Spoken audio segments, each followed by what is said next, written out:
Testing 1, 2, 3. Just making sure everyone can hear us live in the comments.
Hello and welcome to this official live stream on YouTube of Fleetwood Town versus Tranmere Rovers in the FA Youth Cup first round tie. I hope everyone is okay this evening. It's rather chilly, and if you're watching at home, I'm sure you're nice and warm, wrapped up with a cup of tea or another beverage of your choice. But I'm joined this evening by the one and only, and my Gary Neville to Martin Tyler. Scott, welcome back to the live, show we've done over the last few years. It's great to have you back. How are things with you? Yeah, all good. Great to be back as well, alongside you, my mate. So looking forward to the game. Doesn't feel like that long ago since we were here, but obviously another season, another Youth Cup, and hopefully another Youth Cup run. Yeah, it's not been the easiest starts of a season for the under-18s, or under-19, should we say, in the league, and Simon Wiles. Just talk us through maybe some of the struggles that Fleetwood have had in recent months. Yeah, very different for us. Obviously, we've been on an upward curve for quite a number of years now in the academy and at the club. But yeah, we've experienced quite a freak amount of injuries throughout the under-18s or 19s, whichever. But yeah, so there's been quite a lot of different obstacles to overcome. But essentially, it's just quite a lot of injuries, and the club has done a bit of a kind of audit through them injuries, because it's, like I say, it's been a freak time for injuries. Not 2 and 3 weeks, they've been like 2 and 3 months out, and obviously the team will bear sort of like fruit to that injury crisis at the minute. But listen, opportunity knocks for other people, and we've got to get on with it, and we'll see how we go tonight. I was speaking to the manager, and he said there was, I think, 9 injuries, and some have come back, so it was over 10 at the start of the season, which is never great. Again, great to have so many in the chat. Tyler Dodd, who was here last night to watch Fleetwood in action against Wigan. But we'll go through the team news for both teams this evening, starting with the visitors, Tranmere Rovers. In goal, it's going to be James Dinnerly. Number 2, Robbie Capps. Number 3, John James King. Captain at 4, Ethan Jones. Number 5, Dom Kane. 6, Joe Haley. 7, Dylan Dwyer. 8, Max Fisher. 9, Jamie Timlin. 10, Ollie Duncan. And 11, Sam Taylor. The bench for Rovers this evening is Kieran Murray. 13, Dan Clark. 14, Blake Bamboos. 15, Lewis Yale. And 16, Jacob Edwards. The starting lineup for the Karami this evening, returning between the sticks, is number 1, Connor Easton. Number 2 Billy Jones, 3 Oliver Leggett, 4 Joshua Kearns, 5 William Johnson, he will captain the side this evening, 6 Ryan Hand, 7 Zane Marsh, 8 Joseph Hunter, 9 Dante Thompson Pompey, 10 George Morrison, and trialist A, which I think we're allowed to name, is Bless Ekenyong, and that's the starting 11 for Fleetwood Town. The substitutes for Simon Wiles this evening, Caden Lord, trialist Jacob Pointress, 14 Harry Clark, 15 Dominic Richmond, 16 Kyle King, 17 Herman Doar, and 18 Tom Shuttleworth. So that is the Fleetwood Town team this evening. Scott, what should the Fleetwood fans, the Kalami who are watching this tonight, expect from this young Fleetwood Town team? Well, I certainly think that they'll have the heart and desire that the teams in the past runs have showed, so I don't think that'll be in question. Obviously, like we've mentioned, the injuries have played a massive part in team selection.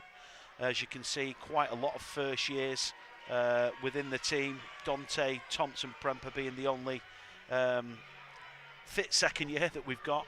A few 16s on the bench as well, and a couple more trialists. So as normal, I've been busy trying to get people in for the game to strengthen us. But I don't think that we'll certainly myself or Simon Wiles or anyone at the club will be looking for the excuses. We are where we are, and like I said, it gives people opportunities. And the lads that we have recruited, who are first years and will be playing tonight, will no doubt want to give a good account of themselves for the club. Yeah, I guess as you said before, it opens opportunities for the first year. You can hear the PA announcement afterwards. We've had a few comments in. Josh Feeney, who left Fleetwood in the summer to join Aston Villa, and we wish Josh all the best in his time at the Premier League side, representing England a lot recently, which is great, and even wearing the captain's armband. So Josh, keep it up, mate.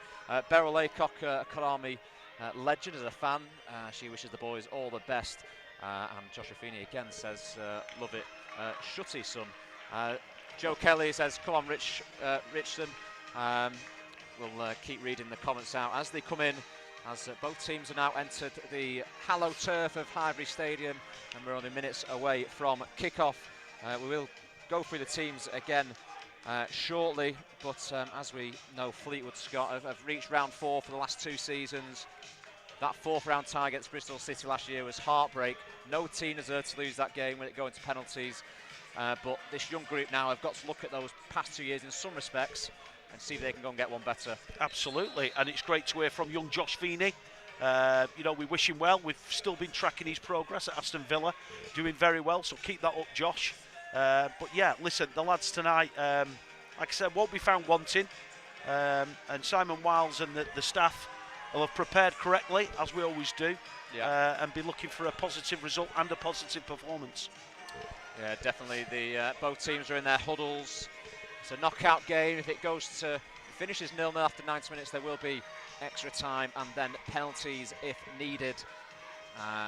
And Scott, people might not be able to hear actually, but there's so many young Fleetwood Town fans, especially those from the academy, have come down tonight. And the atmosphere is going to be special.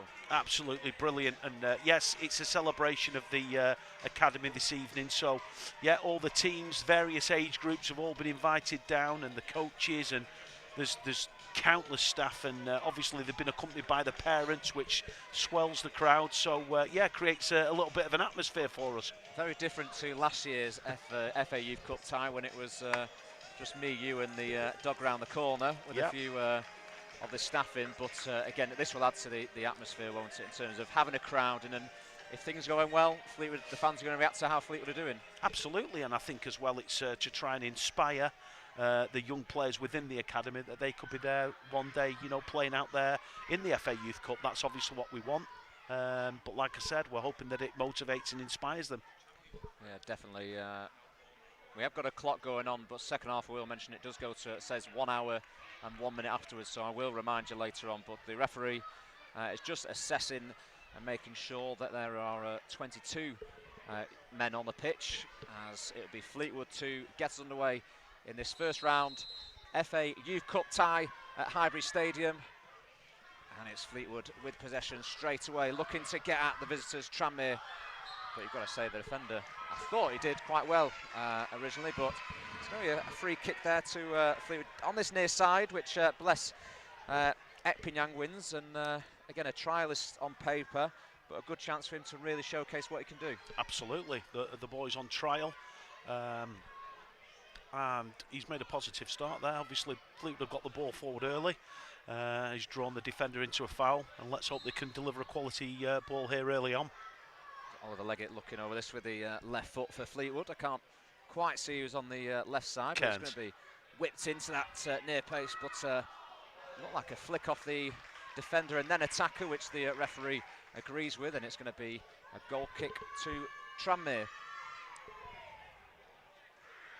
Looks like, Scott, that Fleetwood are maybe looking to line up as a 4-3-3 this evening, with maybe someone pushing on to help the striker Dante Thompson Prempeh, and again it's going to be important that they can really get this team, but we'll come back to that comment shortly as Tranmere look to try and break down Fleetwood. It's a tackle there on number 8, which is Max Fisher. It goes out wide to left back. It's a wicked ball into the box, which the number 10's got time to, but Fleetwood don't clear the lines, and it's a great save by Connor Easton between the sticks, and Fleetwood gets away with one there, and they try and bring the ball forward and win themselves a throw-in, which nervous at the back there. Very much so. Young Ollie Leggett there has got to clear his lines. He's got to put that in the stand. He can't be almost, you know, tip-tapping in that kind of area. So I agree, Fleetwood got away with one there. Easton reacted well. Yeah, definitely. Easton, someone who's, again, another player who's been out with injury, coming back into this one. Good pressure there by Fleetwood. Referee, is he giving a free kick? Yeah, he's just had a little nibble there, Dante. And there's no need because the lad's facing away and going nowhere. Wants to put it out for a throw-in. Job done. And he's just pushed into his back there. And the referee's seen it and given the free kick, which relieves their pressure. Definitely does. Just going back to my comment there, probably a 4-3-3 formation, and it's going to be important, as we've seen in previous years, that the fullbacks get forward, support the midfield, and attack there. And it's a feature of what Simon Wiles wants to implement on the young players here at Fleetwood. Yeah, absolutely. He's set up 4-3-3. Well, Olick with a good run there. But yeah, he's set up 4-3-3. And I think that the midfielders will rotate to try and get support to the front players. Hunter just loses possession there, and Tranmere can win it back with Duncan for Tranmere as they look to break on the far side. It's, I believe it's Timlin there, looking to try and beat the full back, but can't quite beat his man. We'll go through the teams again. Dinnerly in goal for Tranmere, number 2, Caps, 3, King, 4, Ethan Jones, 5, Dom Kane, 6, Joe Haley, 7, Dylan Dwyer, 8, Max Fisher, 9, Jamie Timlin, 10, Ollie Duncan, and 11, Sam Taylor. That's the Rovers team, the Fleetwood 11. Connor Easton in goal, Billy Jones at right back, Leggett at left back, Josh Kearns holding in that midfield area, Ryan Hanlon at centre half with Zane Marsh in the right forward position wearing the 7-8, Joseph Hunter in centre midfield, Dante Thompson, Prophet striker wearing the number 9, George Morrison in midfield wearing the number 10, and 11 the trans which you mentioned before. Playing on this near side right in front of us on the left wing, bless Ekpinyang. So there we are, both of the teams. We are 3 minutes into this game, and it's Tranmere who look to try and get Fleetwood here, but good defending there by Leggett, making up for that earlier mistake, clearing his lines early on. And it's going to be a Fleetwood ball on the far side, Scott. Yeah, I think both teams, you know, need to settle. Obviously, it's a bit of a scrappy start, end to end. But I think both teams would want to get the ball on the floor and just get some controlled possession under the belts. Keep the comments coming. We'll try and read as many out as possible. I know it probably won't be as hectic as it has been was last year, with people not allowed inside the stadium due to COVID, but it's great that people are actually allowed in here. But header not won by the Fleetwood Town defender. It's a wild swing, but it's a chance for Dwyer to break forward, but Leggett does really well just to force him back. He's delayed him brilliantly there. It's a great switch as well to Timlin, I believe, on that far side. He's got try and beat the fullback, which he hasn't done on the first go. Billy Jones stands his ground, but can only give away a corner to the away team. Yeah, he's done well there, Billy, because obviously the lad wanted to get the cross in. They were throwing bodies forward, but he stuck to the task and got a deflection in for a corner, so the danger's not over just yet. Definitely set pieces can be key in these one-off cup tie. formats as Fleetwood look to have got everybody back in their own penalty area. Can they clear their lines and clear the danger? We'll wait and see. We've had just ball whipped into the near post, but it's headed away. Cairns heads that away, well done. And again, enough pressure there from Morrison, the number 10, who's just slotted in at right back as Jones was in the middle dealing with his man. But as you said, Scott, kind of scrappy first half, but I guess that's probably expected in this competition, and one where Fleetwood really want to get forward, and so did Tranmere, because they only got to the second round last year, so it's a real chance for them to progress. Absolutely, both teams will fancy the chances tonight, but I think when they start a game like this under the lights, on the big pitch, you know, inside a stadium, there's a lot of nerves and adrenaline, so they both started quite quickly, but without any real quality. Chance here for Tranmere. Ball tried to beat the near man, which was Billy Jones, but he clears the lines and wins his side a throw-in deep inside. We've got a message off there off Akil Rafi. Good luck to the young boys. Thank you, Akil. Obviously a lad who's played in this competition for Fleetwood. Yeah, also Danny Edwards, who signed a pro contract at Fleetwood in the summer. He's in the chat wishing the lads all the best. Again, those two were in midfield for Simon Wild's under-18s for 2 years and progressed and signed pro contracts, which is great to see. And that's, again, the manager, I'm not sure if he's in the stands tonight, Simon Grayson, but he'll be looking at some of these players and thinking maybe ahead to the future, but what can these players give me if something happens in this campaign or down the line? I guess it's a great opportunity for those players to, in a way, sell themselves. Absolutely, and he'll be aware of these boys in the building. He'll be...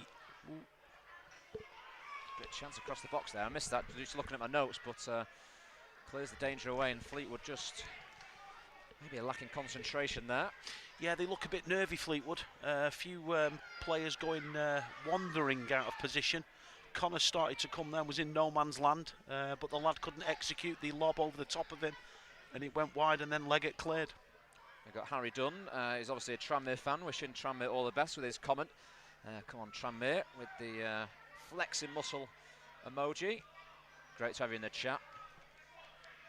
Fleetwood just needs to get the ball down and settle in this game as we're 7 minutes into it.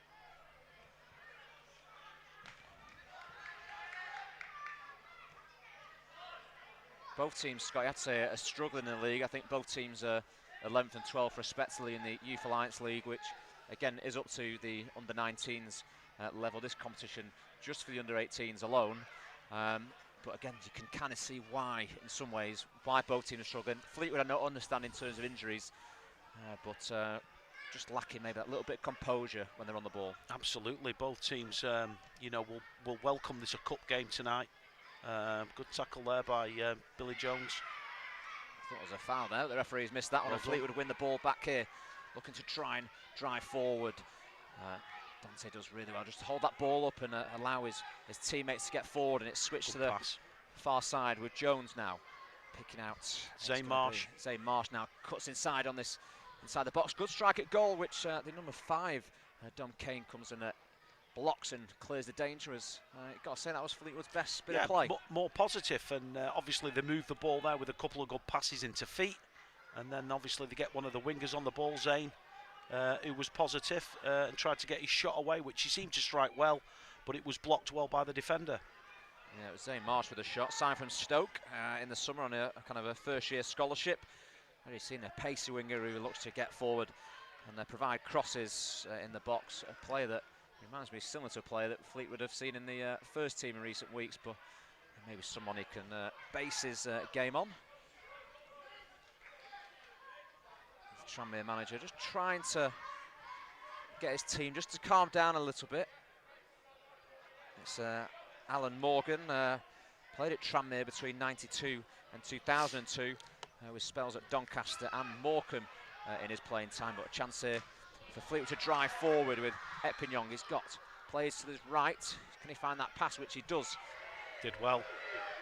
Hunter, a few people thought he might be the first player on the score sheet this evening, but it's a chance for Tranmere to drive forward, but it's intercepted, and a chance for Zay to get on this one. It's just going to trickle out there as we're coming up to this 10-minute mark.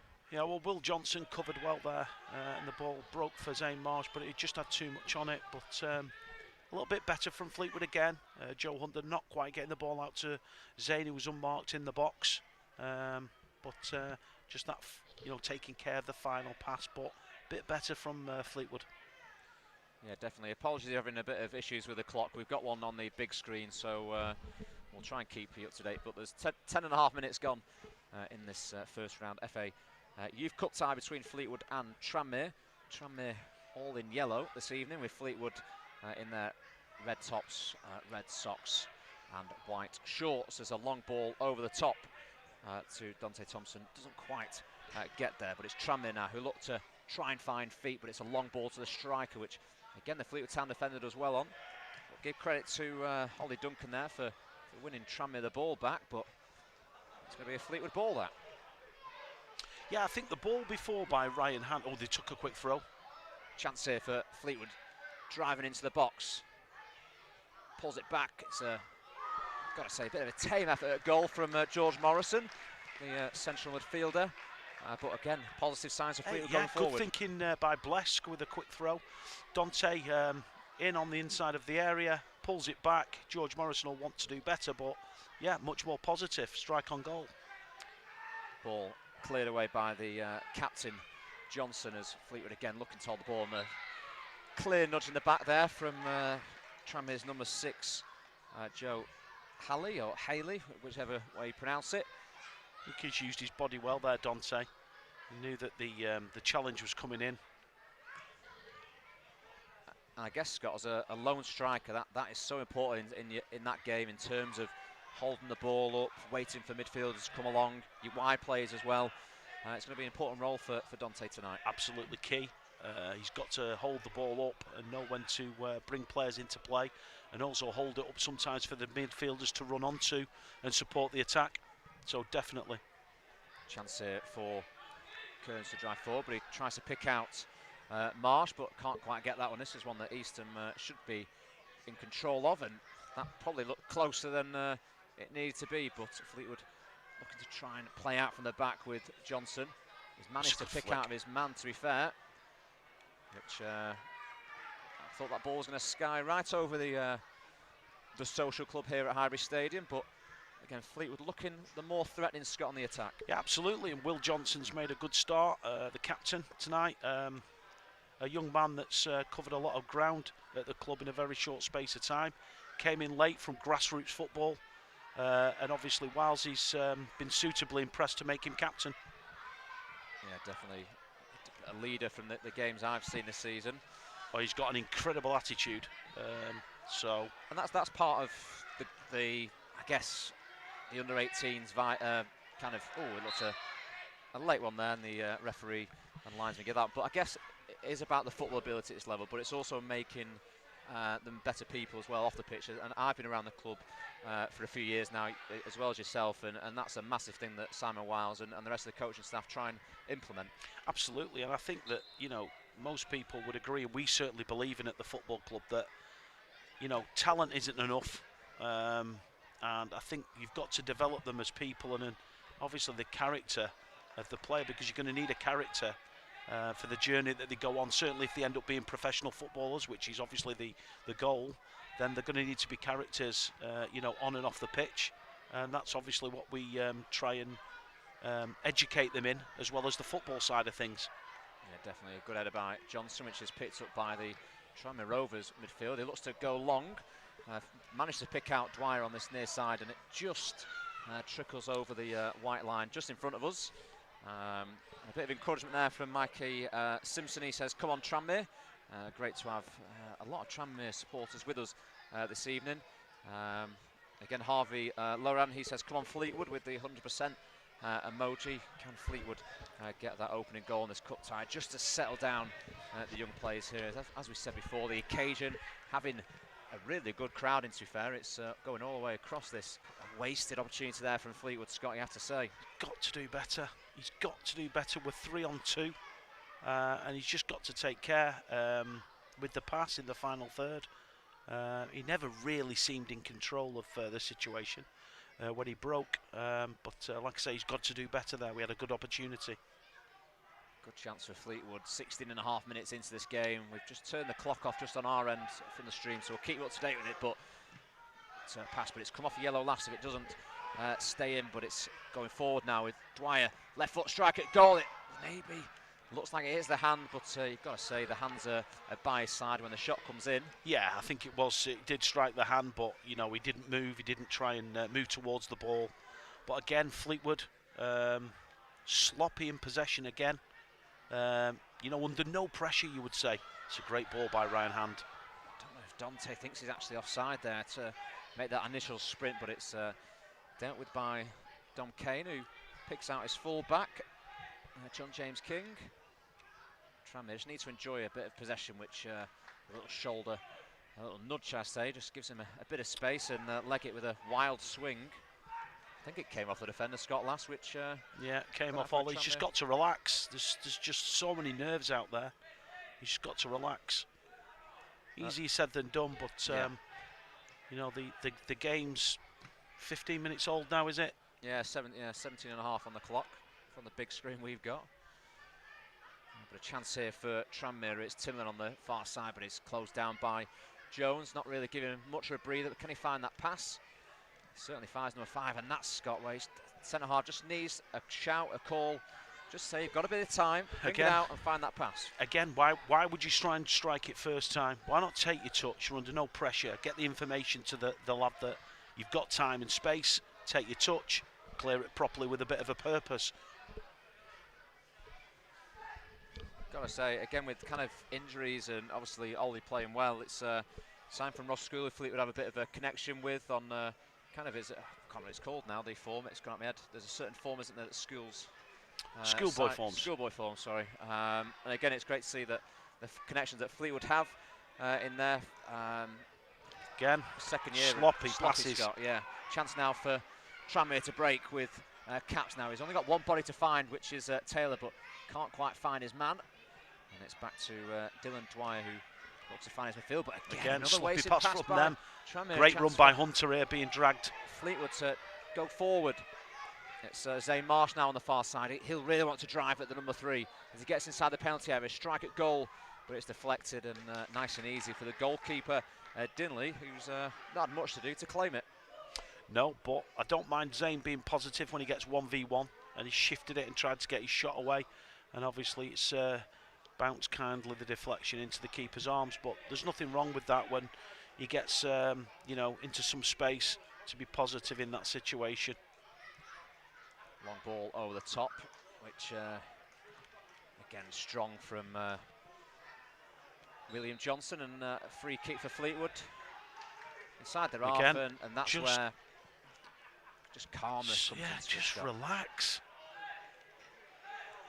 Good tackle, Joe. I think the referee might have blown there, but Fleetwood really putting the pressure on Tranmere as they're forcing them back.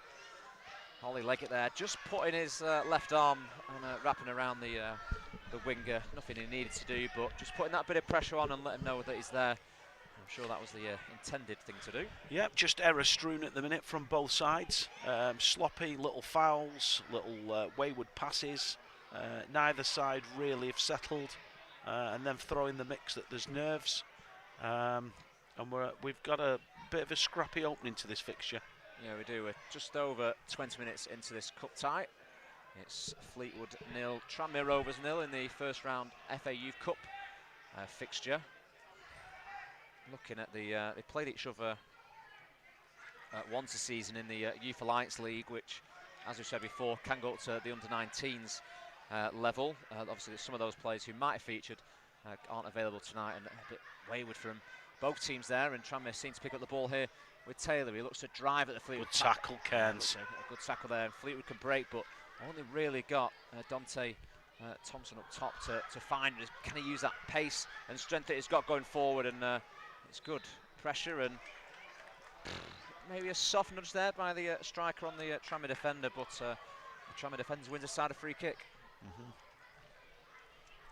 He's got to show better discipline, Dante, because he's making the defenders work, and then when he's got them where he wants them, he's making little shoves that the referee's picking up on, and they're gaining free kicks when they're under pressure. And the only thing the goalkeeper's going to do there is either, if he can pick out his man under pressure, or Fleetwood win themselves are throwing quite high up the pitch. Absolutely, absolutely. As I said, Tranmere won this fixture, well, the league fixture 2-0. But as I said, both teams have really struggled, really. Tranmere only with 2 wins, 2 draws and 7 defeats. Fleetwood 1 win, 1 draw and 9 defeats. But as we said, there's been kind of injury issues in the Fleetwood camp. I'm sure with some of those injuries coming back, having spoke to head coach Simon Wiles, or manager Simon Wiles, that if Fleetwood can progress into the second round of this competition, that a few of those bodies will be back. I said he spoke to me before, he says, as Scott's probably alluded to before, the most bizarre starts of the season with injuries. 18 squad players and 13 were out injured, and there was, what, 5, 6 left and 2 fit goalkeepers in that. So trying to train with 4 outfield players is good for the one-on-one individual sessions, but trying to do it as a team, Scott, and implement on the new players what you're trying to do, it's just difficult. Absolutely, and he's had his work cut out for most, well, for all of this season so far, and especially when you're trying to prepare for the FA Youth Cup, and you're not sure whether you'll have this player, that player. You definitely haven't got them 5, and then is he going to be fit? Will he get through it? So there's a lot of planning had to go in. Well done, Zane. Unlucky. A chance there for the ball can either spin back towards the attacker or go for the goalkeeper. He went for the goalkeeper that time, but Timlin looks to try and turn, but just wasteful from both teams at the moment. But it's Epignon who looks to switch the play to Marsh on that far side. He's got 2 Fleetwood bodies entering the box now. Can he pick out the right cross? It's a driven cross into Dante, number 9 for Fleetwood, but the goalkeeper, James Dinley, does really well there, Scott, to come out in a tough situation and claim the ball. Yeah, great spot by Blesk to switch the ball there for the run of Zane. And Zane gets the cross in. Wasn't a bad cross, but yeah, the keeper read it and took it well, so well done from him. But again, little signs from Fleetwood going forward. Yeah, definitely after that nervy start, should we say, yeah. Just looked I won't say much composure, but a little bit more composure than we were seeing in the opening, say 15-20 minutes. But it's a strong header, which does find Hunter in midfield, and it's a great battle between the number 8 and number 10, Ollie Duncan for Tranmere, as Jones looks to drive forward. Marsh now, find that easy pass, if you can pass it and move. Kearns now looking to switch the play. Much better. Nice and composed. Leggett now, he's got options to his left, finds on play. Can he win the ball back there? He can't allow his man to go forward, which the number 7 for Tranmere wins. I'd be surprised if the referee might not have a word here with the left back, just saying next time he goes, you've got to leave him. But he's decided to leave that talk for the moment. I think there, Ollie's just waiting for the ball to come to him. He's got to go and meet it sometimes. Declan Tobin says up the cods, and Cod Army in the chat, so keep those coming in.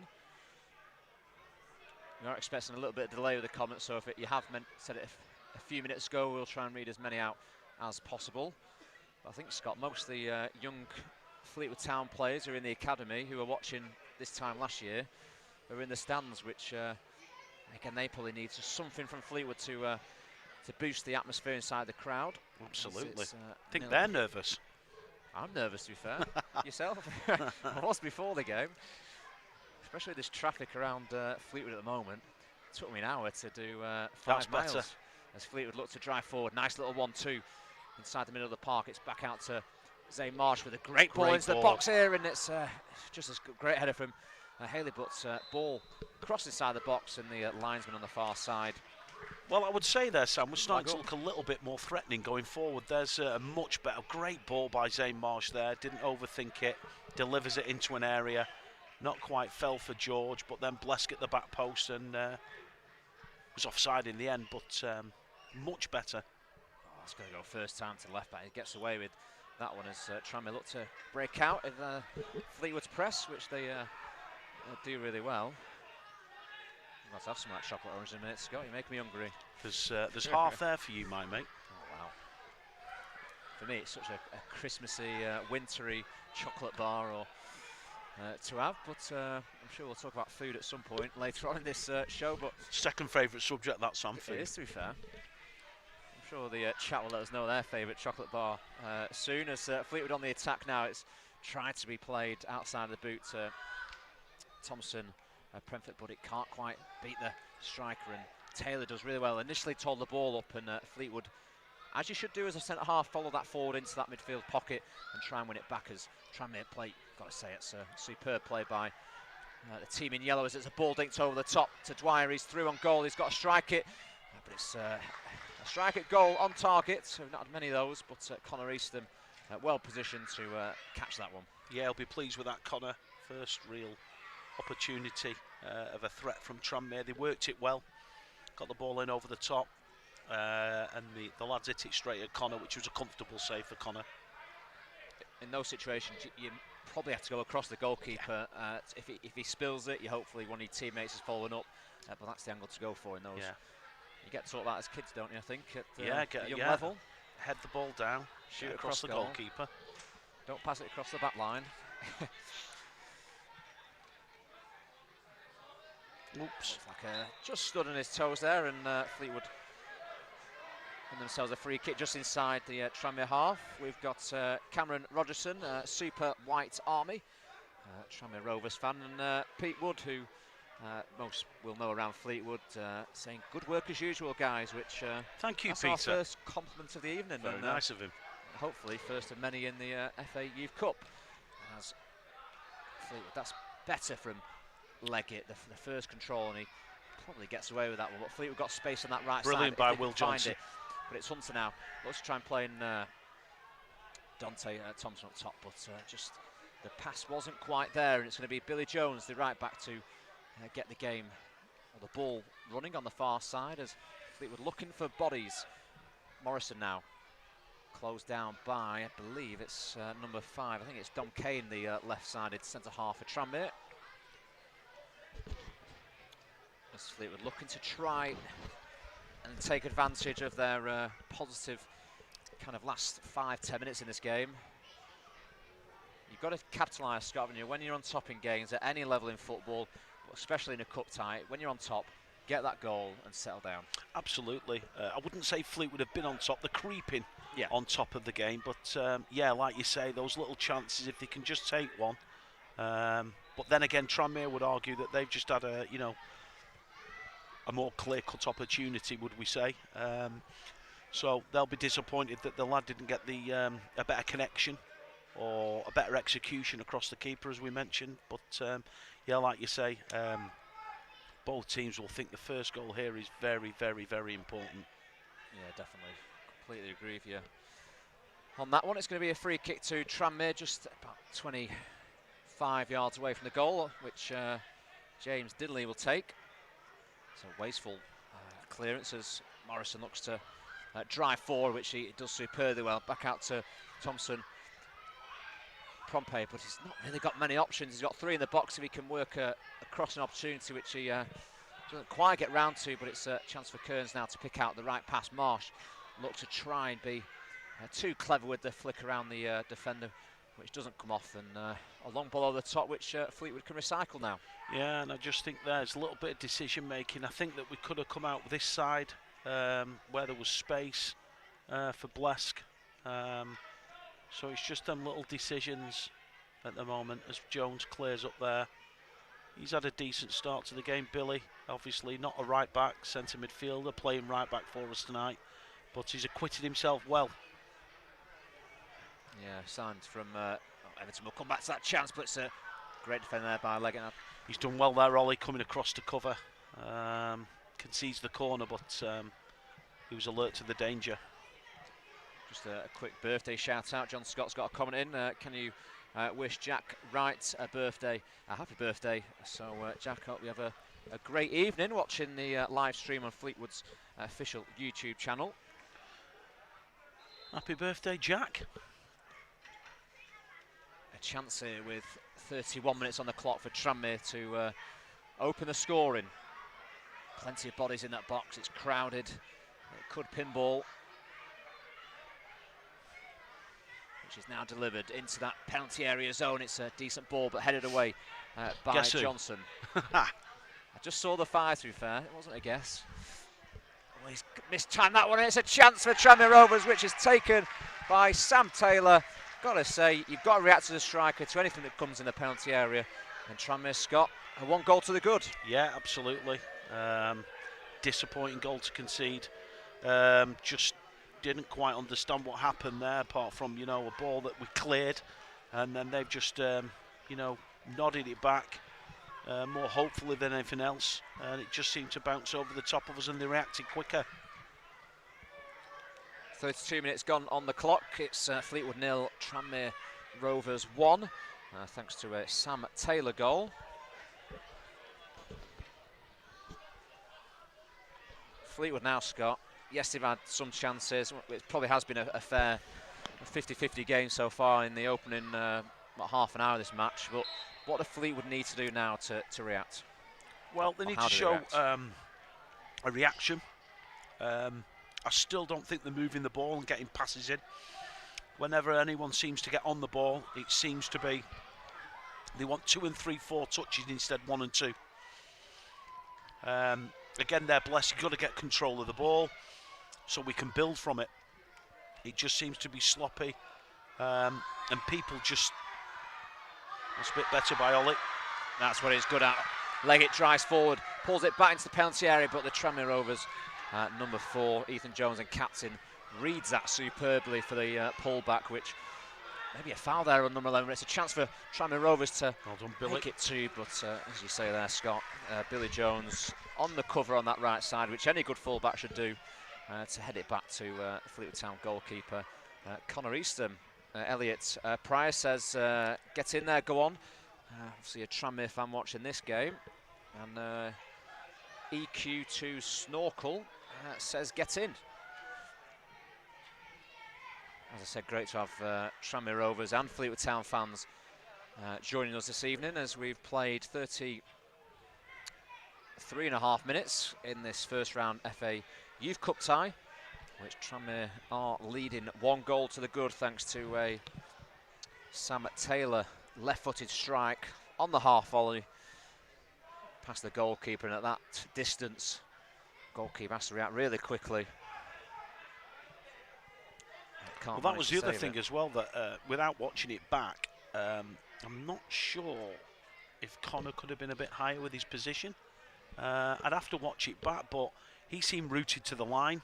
I'm not sure, once the ball's left the lad's head to be headed back over, then surely he's got to come and have a higher starting position, but maybe that's one for the goalkeeping coaches. Chance here for Zane. Zane to drive forward. Tranmere defender Kane's come across so well and forced him away from goal, which should do his defender. He's coming on his left foot. He's coming to Hunter with a strike at goal. It comes off somebody, but the Tranmere defender just sees it through to the goalkeeper. But in some ways, Scott, that Fleetwood are looking more threatened down that right side at the moment with Zane. He's got the pace. It's just that maybe end product at the moment, just not happening for Fleetwood. Absolutely. My only slight concern is, whilst we are starting to look a bit more threatening going forward and creating opportunities that may present chances, we look a little bit exposed when we do attack at the back. So we've just got to be careful that we get that balance right. Definitely, Fleetwood looking to press, and this I thought actually came off a Fleetwood leg last, but must be my eyesight at the very old age of 26, going downhill, which is never a good sign.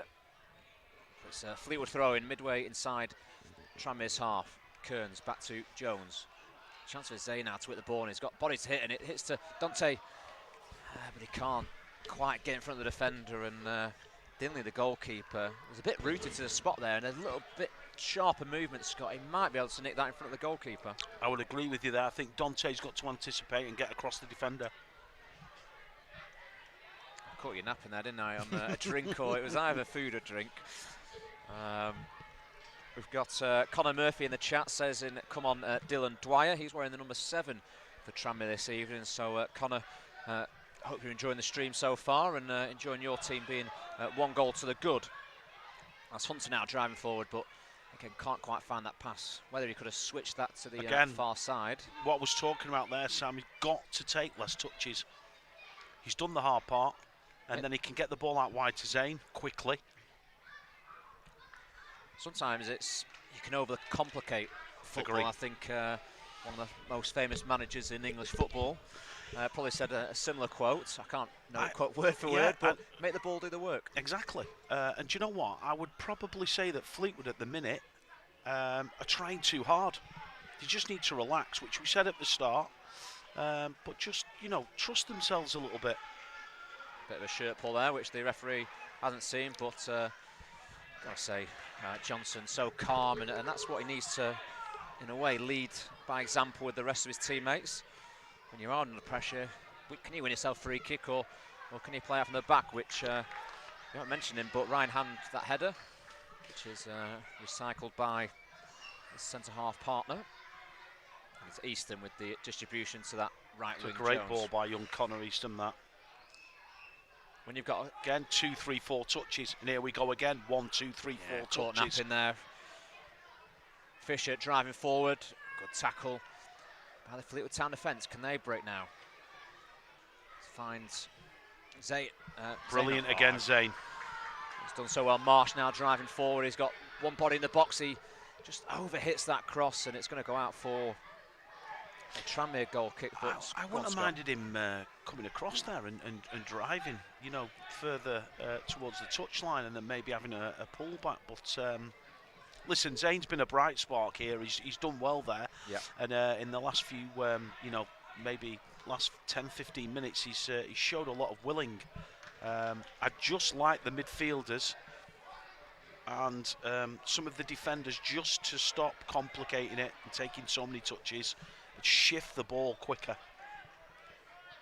They're inviting pressure on. Again, I think Fleetwood fans watching this have to realise that at one stage there were 13 injuries, and some of those players have only done been again, back training. Oh, it's nearly, if he can take that in his stride, it's a great chance, but it's deserves that bit of luck. Fleetwood to pull it back now, and it's just behind the Fleetwood Town striker there, midfielder, should I say? Yeah, George Morrison. He just didn't fall for him. And spun behind him. Again, they're sloppy. Pass, which Ollie Leggett does well to just win the ball. Can he now play it simple? Can he find that pass to get Fleetwood going? It's a slight nudge in the back, which the number 7 for Tranmere, Dylan Dwyer, who...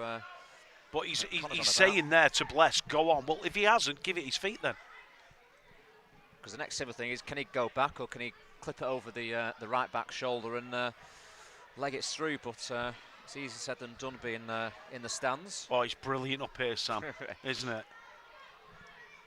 But no, it's a little bit of frustration. We want them to do well as well. Yep. And yeah, it's very easy from up here as he delivers a ball. High ball into the box, and I think it was Johnson who rose like a salmon inside the... It was Michael Jordan.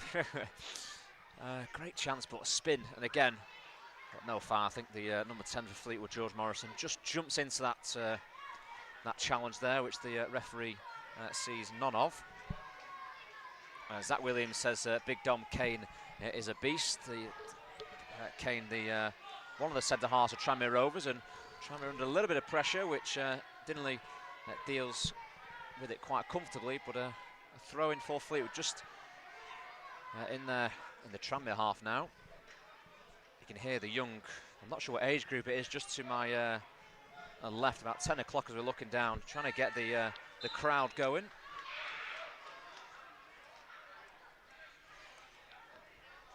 Again, I think sometimes they're so keen and so eager to kind of like there, where the attacker's not got no support. He's going nowhere, but obviously gets his foot in front of Ryan just needs to delay him there and then make a decision. Not let him turn, but again, he's just so eager and he doesn't need to make a challenge there. A wayward cross shot by the Tranmere Rovers right back, Robbie Capps. Yeah. Not really seen much of him, you have to say, in this first half, but Tranmere 1 goal to the good after a 32nd minute strike from Sam Taylor. Bit of a mix-up inside the Fleetwood Town's 18-yard box, which the forward anticipates, as any good striker should do, and buries his chance. Easton with the switch, which no one reads initially. And it's Bless Ekpinyang to try and nod it on, but can't quite get the purchase and connection that he wants. The referee in the middle, Mr. Taylor, just showing his authority there, not allowing Tranmere to gain that 2 or 3 yards. It's a strong header again by William Johnson, the Fleetwood Town captain. Jones just missed times that one and can't get the header on. But it's a chance now for Jamie Timlin to drive, and as you said there, Scott has recovered well, but now can he try and win his side a throw-in, which he listens to us from the press box here at Highbury. And Fleetwood with a throw-in deep inside their own half. We're coming up to 3 minutes before half-time. Well, I think Wiles'd settle for this right now and get them in for the messages that he wants to get across to them. So I certainly think that the Fleetwood lads have given their effort, just lacking a bit of quality. That's a good ball, by the way. Is that young Cairns? Yeah, it's crowned Thompson proper. He's got 2 options in the box, and as he holds his head in his hands after that cross, I think a few in the stands might have been with the quality. And again, I feel like we said this word a few times, it's that quality in the final third for Fleetwood that's lacking, and the one bit of quality that Tranmere have had, they go on and take it and make it 1-0. Yeah, again, Dante's got to show composure there. I mean, that's really been the story of the half in terms of, you know, from a Fleetwood point of view. When they've got in the final third, they've lacked composure and quality. We know that's the hardest part of the game to some degree, but Dante there will be disappointed with himself. But again, they've got themselves in good positions. Is that Zane Marsh that's Zane down? Marsh has gone down. I didn't want to interrupt you, but he kind of got up again and went back down. So the physio's made his way onto the pitch to try and give him some treatment. Again, he's probably been one of Fleetwood's brightest sparks in this opening 45 minutes, but a chance 2 minutes before the break for players to take on some liquids, and maybe the manager to have a few inspirational words to the players. But if you're Tranmere's boss, Scott, we'll try and flip it on the other side. He'll be happy to go in at this break at 1-0, won't he? They probably haven't played the best they played all season, but in cup games it's about just getting through and making sure you win at 90 minutes. They'll be absolutely delighted to go in 1-0 up. Not that they don't deserve to go in 1-0 up, but I would have thought that, you know, if it was 0-0, we'd be sat here saying, well, it's probably a fair reflection. But they've taken their chance and showed that composure that I speak about in the final third, and we haven't. And that's football for you. Yeah, they'll be delighted. They'll want to get in 1-0 up, away from home. Like you say, a few people here supporting Fleetwood. So, yeah, they'll be delighted. Whereas, you know, Fleetwood will be disappointed in the way they've conceded the goal. And obviously the manner in that they've not fashioned a real chance out of some good opportunities in the final third. I thought the referee might have blown there, but the striker Taylor does really well. But Leggett wins that initial ball, but gives it straight back to the yellow shirts as Kearns just gets caught napping, and Leggett with a no-nonsense clearance, but finds the Tranmere man. But Kearns again on that far side to Marsh, whose header now finds his teammate Morrison. He's got to try and find that space, trying that gap. It's a great ball out to Epignon, but can he drive in that space there? He's got on the overlap. Ball whipped into, floated. It's not a bad idea. It's not a bad idea. It was just a little bit too high, but he saw the run. And if he runs across there in a straight line, just flicks it over the keeper, it's a great ball. But I saw the idea. I see what he wanted to do there, young Blesk. Long ball over the top, try and turn the Fleetwood Town defence. Sometimes it's not the worst idea going long. There's another long ball. Punts up the field, and Jones with a great first touch to get it out of his feet and drive at the Tranmere back line. It's still Jones. He's got on the overlap. Looking to slide it out to Zane. That was the pass, wasn't it? In loads of space on that far side. Done ever so well there, young Billy Jones. Just slide it out to Zane. Again, a little bit wasteful there, as you probably heard on the PA system. It'll be 2 minutes of added on time, probably. Well done. Close to a minute now as Fleetwood look to drive at Tranmere before the break. Epignon now. It's a little bit more lively last 5 minutes. A great reverse pass, but one that Joseph Hunter can't. It's not on the same wavelength as Epignon there, and but again, that creativity and the willingness to see that pass is definitely there. Well, he'll be frustrated there, Blesk, because he's done everything right. He's come across the defender and then reversed the pass. Joe Hunter's body position is all wrong, so he's not expecting it. So you know, he's got to sort that out for us. Looks like there's an injury for the Tranmere Rovers player just inside his own half. I don't know if it's Taylor, the goal scorer. I'll confirm that with you later on once I see the back of his shirt, but I think it is Sam Taylor there, the main centre forward, the target man. And bless wins that header again, and one. Ooh. Nearly.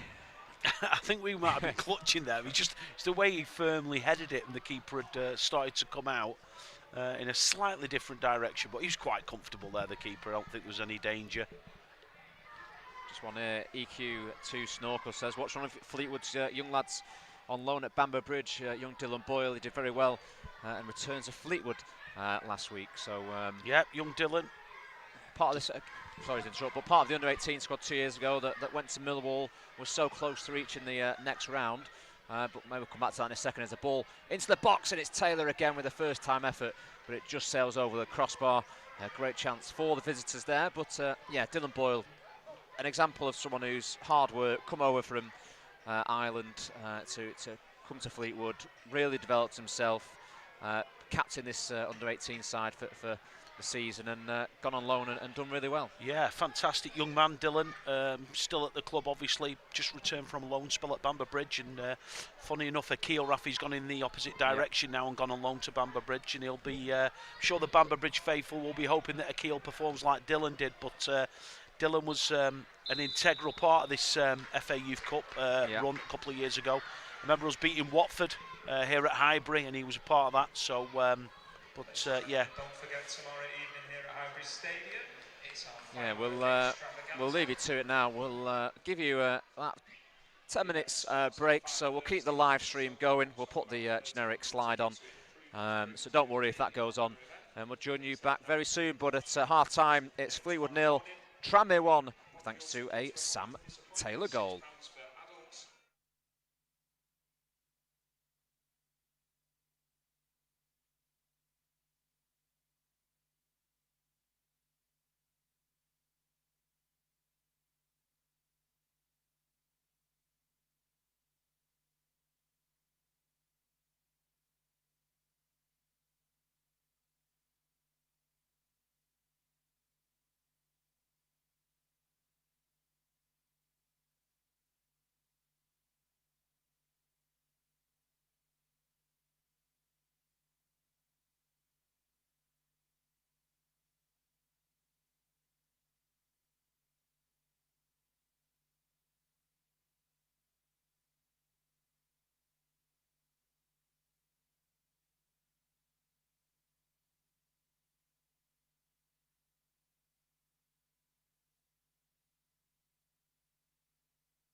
Hello and welcome back to the Fleetwood Town official YouTube channel for this live stream of the Under-18s FA Youth Cup first round tie between Fleetwood Town and Tranmere Rovers. Tranmere leading by 1 goal thanks to a Sam Taylor strike in the 32nd minute of this game. And Scott, we've had a chance to reflect, refresh ourselves, warm up a little bit on this cold I was going to say Tuesday night, then Wednesday night here at Highbury.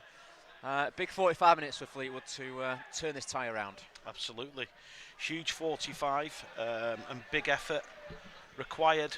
They'll be disappointed, like I said, to be behind, but listen, they've got to come out with a different mentality.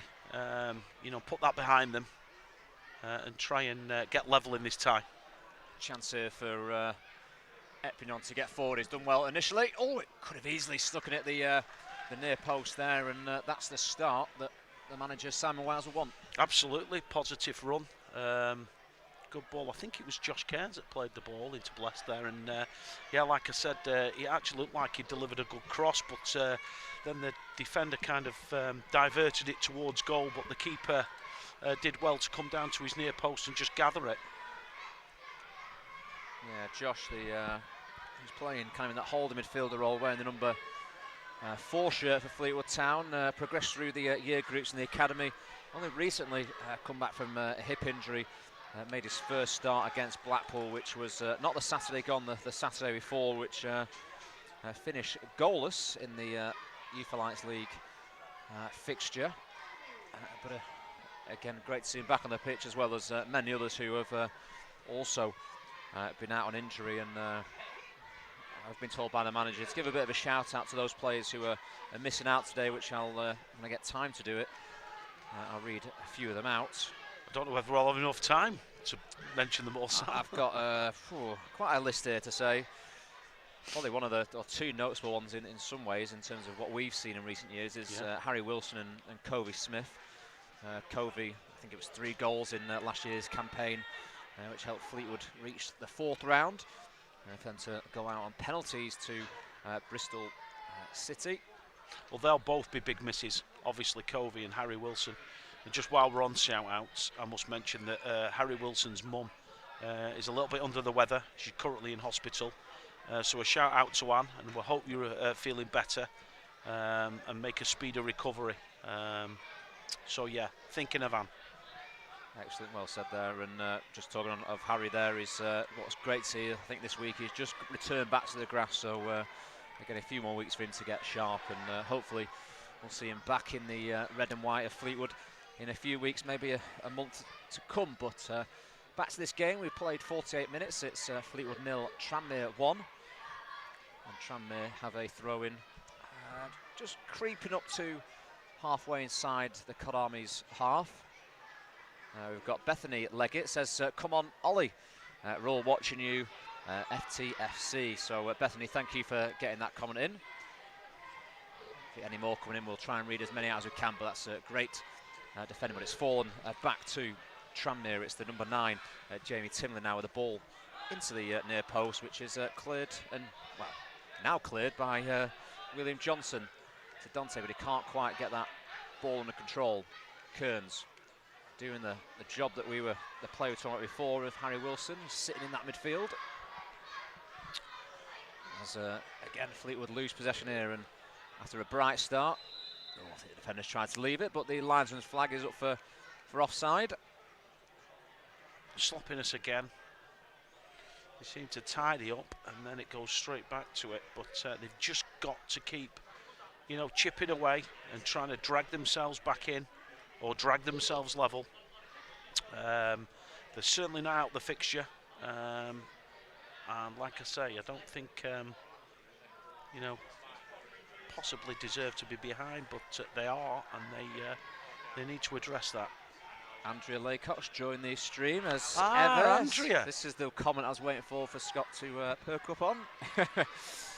Great to have Andrea and so many other Fleetwood Town fans watching this stream, as well as Tranmere. We try and keep a kind of an unbiased opinion on games. That's a great little step over there, and it's Taylor now with the ball. 18 yards at goal. It's a good strike. Good strike, and a decent save by Easton between the sticks as it did move slightly, but he managed to pick up the fumbled ball. There's a go, and Andrea says hello back to you, Scott. Oh, very nice.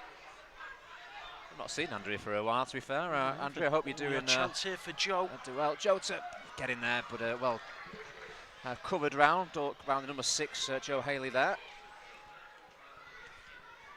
Better ball over the top there for Joe to run onto. Just didn't quite get there. The defender covered well.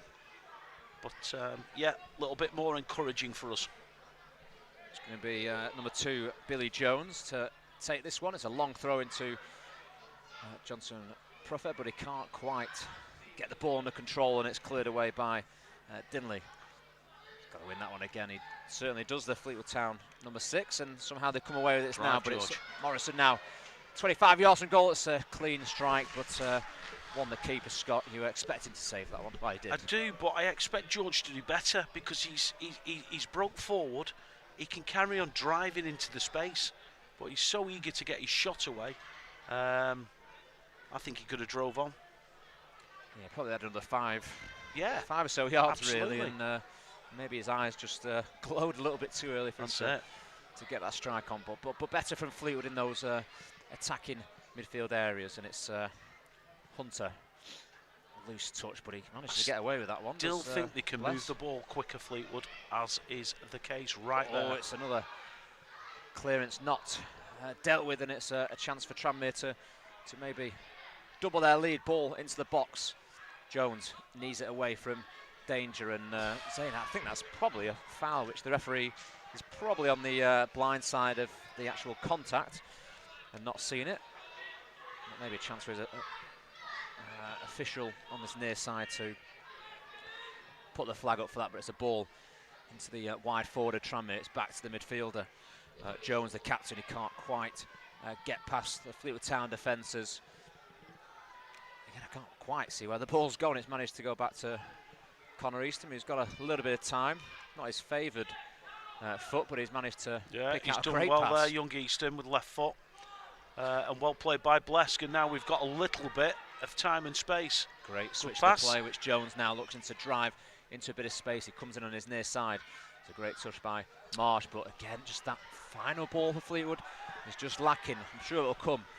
Fleetwood again, wasteful pass by the centre half, but he makes up for that by winning the ball back, and Fleetwood recycle. And the best thing you can do, Scott, is any play, if you do lose the ball in a situation, in the next 5 seconds, win it back. Yeah, and they've reacted very well. That's something that they've done quite well tonight. But again, that where we're getting the opportunity there, and I think it fell to Zayn. You just got to go and take your space sometimes. Leg it now to get a ball, and it's a great ball into the box. Brilliant That's a goal Thompson. for Fleetwood, an equaliser, which has been scored by Fleetwood's number 9, Dante Thompson. Pompey and Scott, we talked about a response. That's the one. Yep, and do you know what? Dare we say it, the first time I don't think we've overthought it in the final third, and it's been worked down the side on the left-hand side, and we've delivered a great cross, and they've sent the young COD army into raptures down there. I think that's the under-9s who are dancing about. Love to see it, absolutely love to see it. We're changing the score on the... Delighted for Dante as well. He's got across his defender there and headed it home. From point-blank range, to be fair, but still, he's done it. So better. Well done, young George. George driving forward. This one we didn't really see much in the first half, should I say. But again, could he have done what Joe's done there? Just flicked it out, and then we get Blesk in a 1v1 here.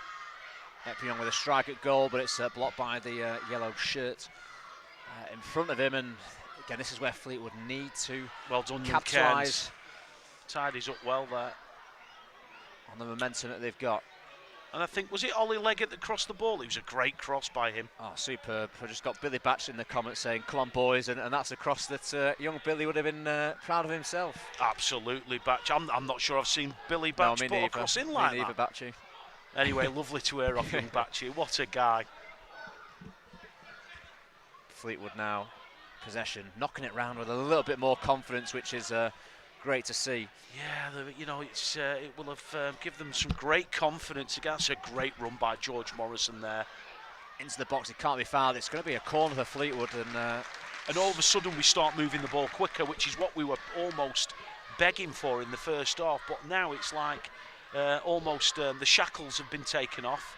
But yeah, special mention there to Ollie Leggett, because it was tough for him first half, but he's delivered an incredible cross there.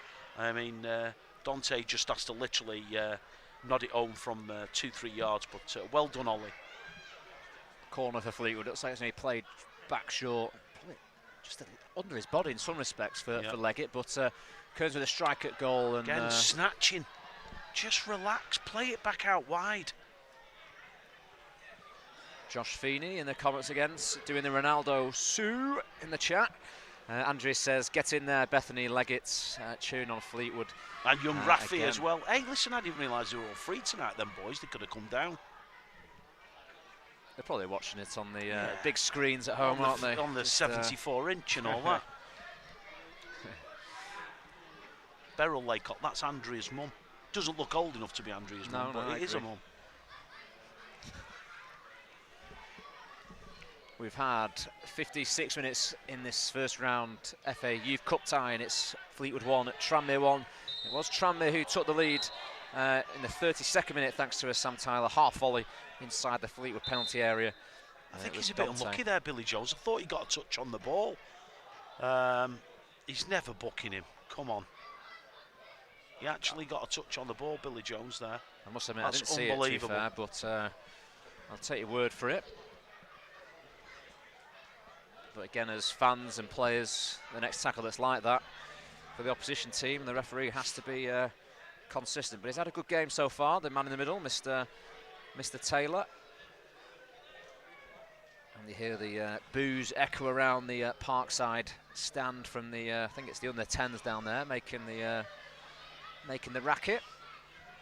But it's going to be Dylan Dwyer to whip this ball into the area. It's a high line by Fleetwood, about 2 yards outside their 18-yard box. It's whipped to the far post. It's headed by a Tranmere player, but Thompson Prempeh just clears the ball away. And there's a bit of an injury. It looks like a Tranmere player's landed a little bit awkwardly on the far side. Just over 57 minutes played on the clock.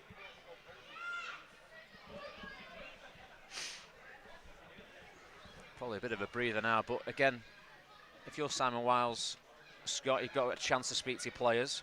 Yeah, and he'll want to put the information on. I can't believe what's happening there. He'll want to put the wait on. I'm just handling pies. I'll here. mute you for a second if you can have your pie, but I'm actually going to mute you, but you can talk. Yeah, he'll want to get some more instruction into them. He'll want to say that they've done well. You know, and like you say there, he's getting some information across to the players. Also, I'm probably saying, listen, well done for getting yourself back in the game so early. Because like I say, listen, it's there to be won for either team. But obviously we're in the ascendancy with having just equalised. Yeah, definitely a chance to regroup and go again. Again, the atmosphere's just turned up a notch inside the stadium here, which is great to see. And still a player down. It looks like the physio, I'm not sure of his name, is just holding the attackers. I think it's the defender actually. Is it number 9? Or number 8? No, it's not number 9. Number 9's in front of us. It's not number 8 because I've seen him in front of me as well. Just bear with us on this one.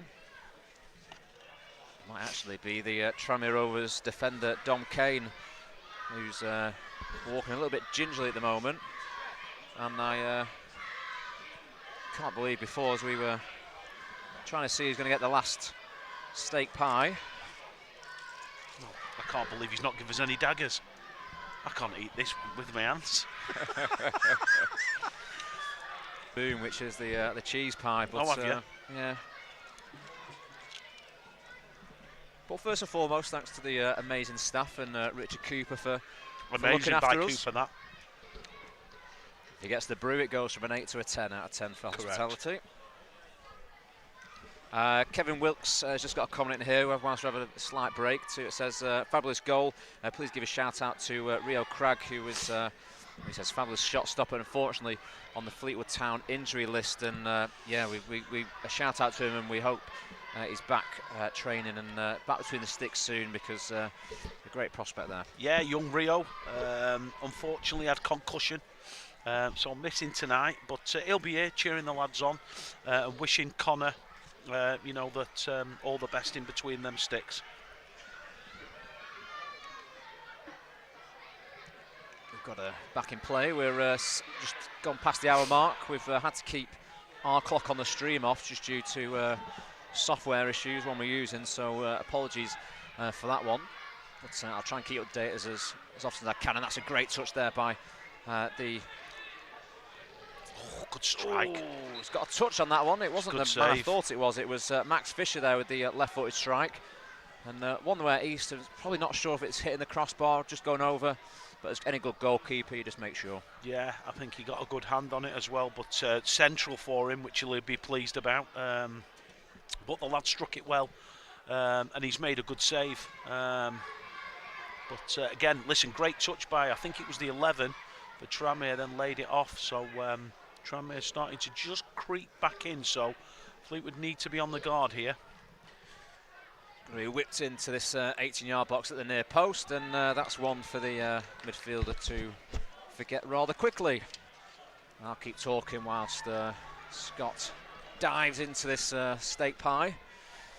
That is the right statement as well, dives. There's no daggers to to help him on his first course. Oh dear, dear. I think Gary Neville and Martin Tyler have to do this. Maybe on the podcast post-game, but nothing in the 93, whatever minutes it is. But it's back to the game, shall we say. Must admit the smells lingering around this press box. 62 minutes on the clock. It's good touch by Morrison. Oh, that's a foul, but Fleet. Do you know, I might be wrong here, Sam, but I think Dante might have been moved out. No, they're rotating back. I thought Zane had been pushed in centrally. Dante come out wide for him, but no, they've gone back to the original positions. But good touch there by young George Morrison, and then a foul on Dante.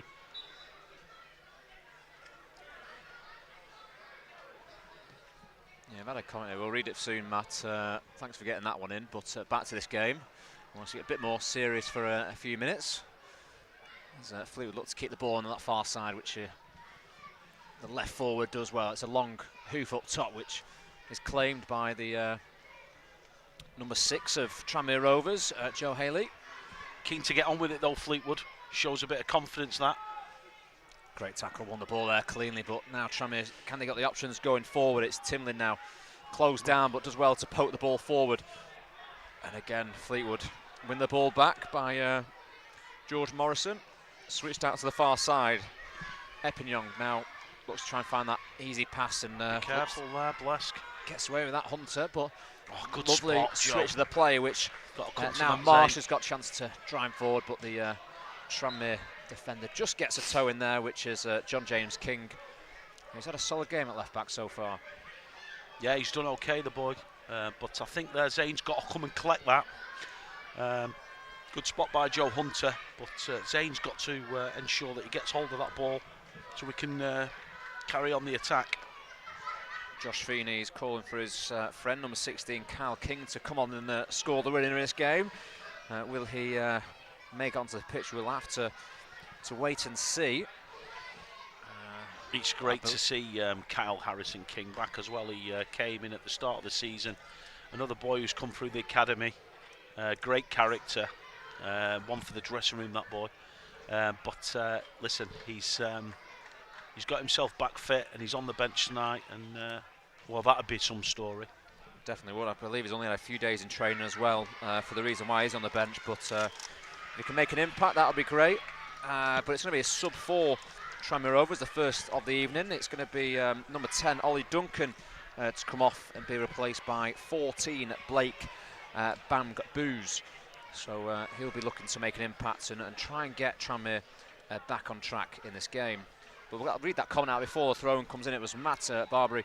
Shout out to young Leeds winger Harvey Loran, who was torn his ACL at the age of just 16 and is a Fleetwood fan. So I've seen him in the chat, Harvey, and it's great to have you with us. And from myself and everyone, we hope you're back playing very soon. But back to the game. Fleetwood free kick midway inside their opponent's half. It's going to be Ollie Leggett to whip this ball in with his left foot, putting a delicious cross for the equaliser, which Thompson Prompe somehow knocks the ball past. And as Scott takes a bite, Andrea says, don't dribble. Ball whipped in, it's a header away by the Tranmere defence. Cleared, he's got time, but none of his teammates talk to him, and it's a long hoof down the field to Connor Eastham, who is going to find the right pass. He doesn't go long, he finds Billy Jones, who... Ooh, that was a foul, surely. Surely That's a foul. Eager to get on with it was the John James King, but for me, he's gone for the back there. Yeah, with, I thought he protected the ball, Zane Marsh, yeah. Zane, and I thought he was a foul. Fair play to the referee, he's done okay tonight, not had to do much. I think he got the Billy Jones one wrong, but listen, we all make mistakes. Kumesi says Blake Bangboos, who's just come on the field of play for Tranmere, is going to score an overhead kick. If you call that one, Heskey, then I'll let you know. You can tell me the lottery numbers for this weekend. Yeah, no pressure on the boy asking him to do that, but hey ho. Sometimes cup ties call for magic moments. Yeah. Will we have song a magic? in there? I'm trying to think of the author and I couldn't think of it now. I've made myself a right fool. Perry Como, isn't it? That's I think Simon Wiles is looking to make some changes here. I see young Harry Clark and Kyle Harrison-King, who we've spoken about previously. As we defend this, well done, Dante. Great header by the forward. Was he landed funny maybe? He's landed funny, I think. But yeah, I think that might make Wiles' decision a little bit more imminent. We'll see what happens there. There's no physio running on us as yet, or I can see. The referee signal for the physio to go onto the pitch, but and now he does enter the field of play, as you can see on your screen.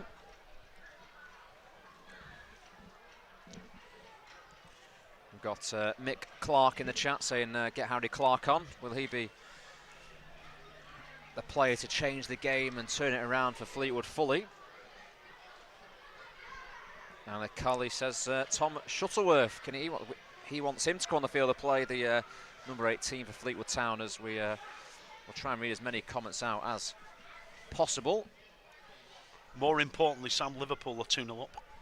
Atletico Madrid, they're playing tonight, aren't they? And their manager definitely won't be making a handshake after that game, if his side lose at Anfield after last year, remarkably, knocking Liverpool out of the Champions League. I went to that game. I remember the last one before. Was it last one before COVID? No. That's yeah, right. it was, wasn't it? And I went with a young Taylor Shaw, who is a Manchester City fan, and he never stops reminding me about that night. Bet some great nights at Anfield, especially in the Champions League, which I'd love to experience one of those in the future. But go back to this game. Thompson Prempeh doesn't look too clever there, Scott. Whether it's the land funny or I think he landed funny. Straight legs straight into the turf. It's never easy, but it looks like I can't see the numbers from there. Well, I think it's Kyle Harrison-King and Harry Clark who are going to come on, and that's a striker and a midfielder.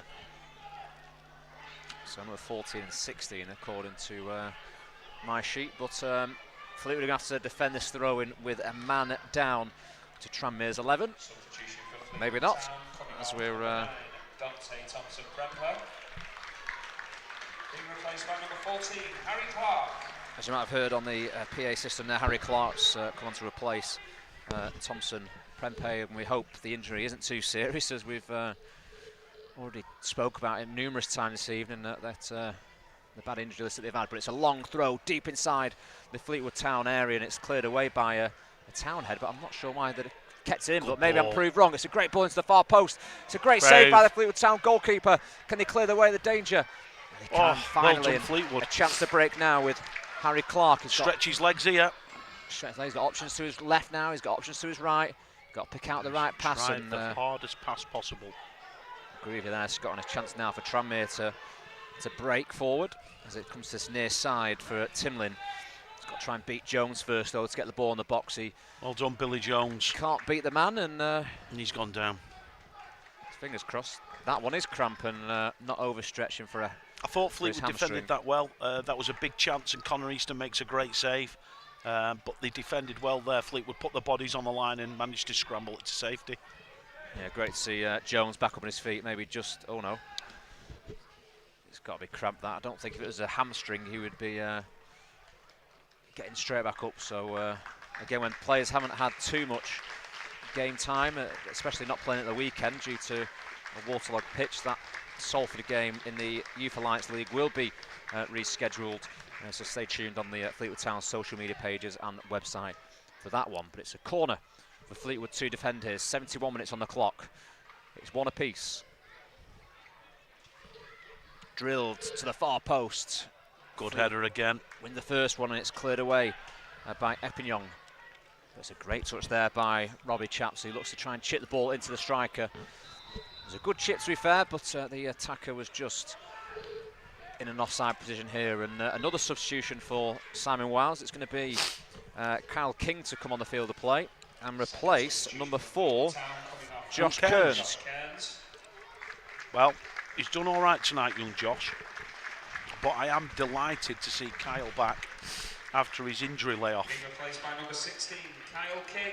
I've been told again, only a few days in training as well. So again, cup games can give you that energy, that lift that you might need if you've been out for a long time with injuries. Yeah. So we'll see if he's the difference this evening.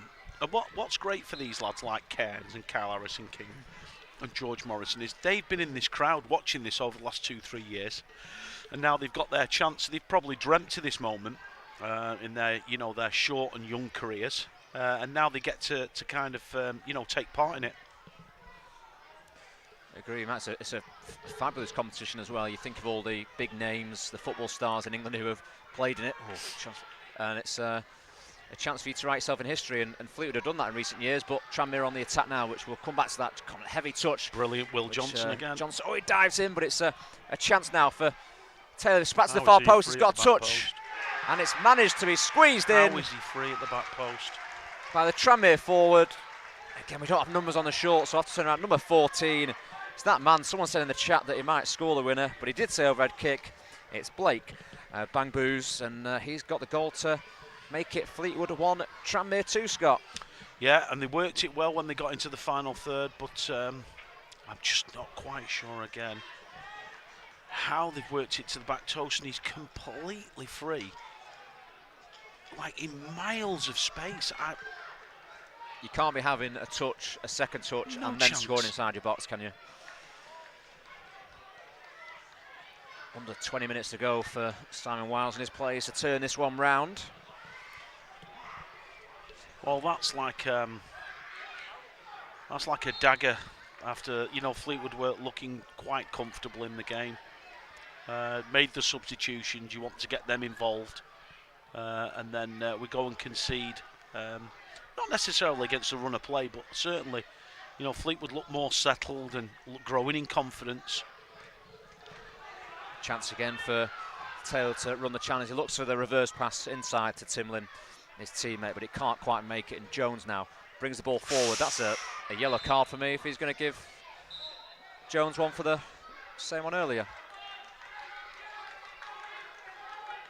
And fair play to the ref. You've got to say he's given one. Not a booking for me, but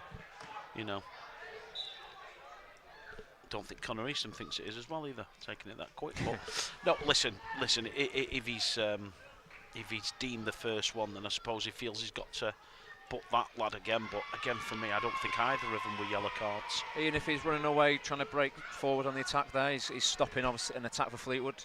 Yeah. Reasons why. Yeah, tactical. Trying to play devil's advocate here, but get that. Sometimes there's good yellow cards to be had if it upsets an attack or upsets the rhythm. Ball long inside Tranmere's half by Easton, but Fleetwood running round, chasing it, and it's Leggett now to try and head the ball back. just gets his body in the way there, does the Tranmere wide man. He looks to just calm the ball down. The goal scorer on the ball, that second goal for Tranmere. Switching the play to number 3, John James King. Finds the winger, but it's against a loose pass, and that was a little bit late on the left back. Oh, but a chance Ryan. here, it's not really been put through, but slightly better position there from Easton, but it's Tranmere on the attack again. Oh, it's a late one through the back of him there, yeah. Again, I think it's more, I don't think it's malicious, I think it's more the momentum with the striker running through. But I've got to say, brave from Fleetwood Town's number 6, Ryan Hand, to well, firstly, I'm not sure that Connor wants the ball tapped back to him there with an oncoming striker, so he makes an error. But obviously, Connor deals with it to a fashion. But not the best clearance, but he deals with it. And then obviously Ryan tries to atone for the first mistake by, again, just, well, I think he's thrashed at the striker there and, listen, won the ball enough, but he's injured himself in the process. Like I said, as far as you say, going hard, I think he has gone hard there, but he's just caught the attacker on the way through. So again, let's hope looks like his left leg the way the physio is, so I think Easton's just signalled there, a sub to the bench. Whether I've missed seeing the signals. Simon Wiles in deep talks with the coach and staff down there. Jason Barrett has joined the conversation here in relation to Sam Barrett. I'm not sure if it's Dad, whoever it might be, but Jason, welcome to the stream. He says brings back memories of the previous 2 seasons watching this stream with a love heart emoji. He says, come on Fleetwood, you can turn it around, and they have got probably around 15 minutes if you include added on time to try and get back into this game, because 1 goal will take it to extra time. Let's have a recap on the goals scored in this game. 3 so far. The first one was scored in the 32nd minute by Sam Taylor. A great strike inside the Fleetwood Town penalty area, past Connor Easton. The equaliser from Dante Thompson Prempeh. A great ball by Ollie Leggett across into the box, which was bundled over the line, shall we say. And then on the 73rd minute, it was the substitute Blake Bamboos who scored the goal. And that goal at the moment will send Tranmere through to the second round of the FA Youth Cup, the stage they reached last season, but got knocked out to Salford City on that occasion. Can they try and get back to that level? With Fleetwood on the hand, reached round 4 in their previous 2 campaigns in this competition. At the moment, as it stands, Fleetwood will be knocked out at the first round. Well, they need a spark from somewhere, so listen, they've got 15 minutes or so to try and get themselves in or get themselves a chance, and more than capable. Good That's ball by Will Johnson. The channels. Marsh Oh, now, nice he tricks save. and tricky, ball across the box, hits the defender low stomach, shall we say, and he's a brave young lad to get back up. George, related to Blake, is in the chat saying what an impact made by the substitute. Definitely was an impact substitute, that's fair to say. Sorry Josh, minutes we're on 79 minutes, so we've got 11 minutes of play in this game, plus added on time. So just over 10 minutes of Fleetwood. Ball whipped to the far post, it's a cross which the goalkeeper probably should be catching if you're on the Tranmere side of things. But I think he was on the stretch, Sam, so I think that he's come out for it and then realised it was over him and he's just like tipped it away to be on the safe side. But yeah, Fleetwood need to build a little bit of momentum here. So successive corners, if they can deliver some quality and get a bit of movement in the box and attack the ball. Leggett, ball, penalty area. Fleetwood trying to get ahead on that one. It can't quite fall to him, but it's Epiong who wins the ball back. He's got to put that cross in. No, there's no. Charles calls handball, but must have just gone after the defender. Out of play just before he's cleared the danger, but there's another body down here, Scott, inside the penalty area. It's going to be a Tranmere body this time round. And let's look at that. It looks like it's going to be Dominic Richmond who will be the third and final change for for Fleetwood this evening, just warming up inside the Fleetwood Town technical area. And we'll see if he can be the player to turn this round for Fleetwood. Signed under 11s when the academy really started going. Under 16 as well, Scott, which again they've had to shuffle the pack a little bit. That's a dangerous ball in, but no one there, and it's going to go out for a goal kick. But Scott, back to that point there, under 16s at the moment. Came in against Blackpool. Sorry, it's Dom Richmond who looks like he's going to come on. Under 16s, got 20 minutes at last weekend against Blackpool, and a chance for him to really show what he can do in this game. Absolutely. Roll of the dice by Simon Wiles here. But yeah, young Dom, been at the club now for quite a few years, come through the different age groups, and currently an under 16 looking to get a scholarship, so he may well fast track that with an impact here. Just a word on Zane there. I think he's had a great game down this right wing. He's drove at his defender. Final ball, maybe. Again, that's nerves. But again, you've impressed with him, Scott, tonight? I think he's done well tonight, young Zane.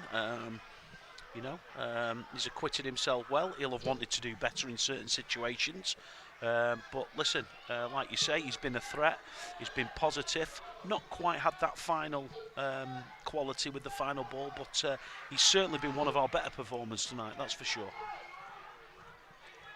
Just under 10 minutes to go in this game. Can Fleetwood get one back to take this tie to extra time? At the moment, Tranmere progressing to round 2 of this famous FA Youth Cup competition. The referee signals, I think, a free kick to Fleetwood just inside their opponent's half. The young Fleetwood fans, so I think it's the under 10s Scott was saying before, really trying to get the crowd going and cheer on the under 18s. As we said earlier, one day we hope to see many of those players, as well as the 11s, 12s, 13s, the ones that are here. By Jones. Looks a nudge there. Soft one, but when you're in that position and you get a nudge in the back, the referee and linesman are always going to give that one. And I think what Jones did well there was he got his body across the defender and he's going to draw a foul. And then, listen, you just need to go down, don't you? What chance here now? We've got a few left-footers, Kyle Harrison-King, Ollie Leggett, who will fancy delivering this.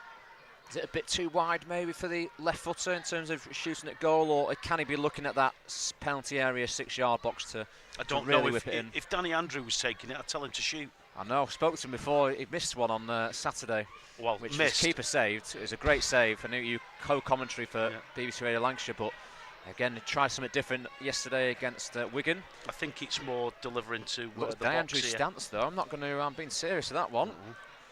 It's going to be a chance here. You've got to put it in that danger area. It's a strike at goal, which could easily be the goalkeeper, and it does! Wow! Well, there's a story. Kyle King with the goal for Fleetwood to make it 2-2. Danny Andrew-esque, may I say, Scott? Well, I don't know what it is with this club and left-footers. Wowzers. And honestly, I can't tell you how pleased the staff and the club will be for that young boy. The injury process that he's been through, to come tonight and come off the bench and drag us back into this cup tie with 7 minutes to go is just schoolboy's own stuff. Well done, Kyle Harrison-King. Delighted for you, my mate. Josh Feeney saying, oh my God. He called it, Feeney. He did. Josh, when you get the chance, mate, send me the lottery numbers for this weekend. Scorn27 says, what a goal. Definitely was a great goal, and this cup tie is alive. 2-2 now with 6 minutes left on the clock. Oh, intercepted by Kyle. He looks a tricky player. I've not seen Kyle play, but chance there for Jones to hit the ball in first time. Oh, corner. Wins the corner. Well, Kyle's another one that came in as an under 13 into the academy, and obviously he's worked his way through the age groups. But like I mentioned before, he's a bit of a character, our Kyle. One for the dressing room, and he's got a bit of banter. We'll come back to some comments in here. Akil, that's a free kick. I think he would have been impressed with scoring, but it's a chance now for Fleetwood to whip the ball into the box. It's a great ball in, but it's headed away by the man at the near post, Leggett. wins the header, but can only find caps the number 2 for Tranmere Rovers. There's a chance now for referees. Just seen a little hand there. Beryl Laycock says, wow. Andrew says, what a goal, giving Danny Andrew a run for his money. Definitely was. I'm sure Danny is watching this with some of the other first team players. And well, we've got a comment there from Ryan Shorrock, no less. Great nice to hear to from you, see Ryan. that Yeah, he's watching. Definitely. Saying, great free kick there, go on and win the game, Fleetwood. Which again, now your momentum when you've got 5 minutes to go now to get into it. Absolutely, it's there to be won. But again, we've been in this movie before. We have done. We don't want to get ourselves back into it and then obviously throw it away. He's done Broke very well well for there Clark. as Clark as he looks to switch the play, but just slightly over it. So again, maybe the hard pass to make, but sometimes you have to risk a pass to get the reward that you want to. The McCods are in the chat as well. Sorry, Scott. It was the right idea by Harry Clark, but he just Chance didn't now execute it right. For Fleetwood, Richmond with a Again, strike at goal, just bit of composure. Dom had a little bit more time and space than he realised maybe, but probably wants to get a shot away with that adrenaline coursing through his veins. But he just maybe could have took that on and struck it. Yeah, it's going to be, there's a few tired legs down there. I'll bring Scott back into it. Yep. Lucas Preston says, come on Tranmere with 3.5 minutes to go until the 90. And I'm probably saying around 3 to 4 minutes that the official will give. But there's going to be a sub now. It's going to be Dom Kane, the centre half, to be replaced by number 12, Kieran Murray. That's the second sub for Tranmere this evening, with Blake Bamboos, who scored the second goal for Tranmere.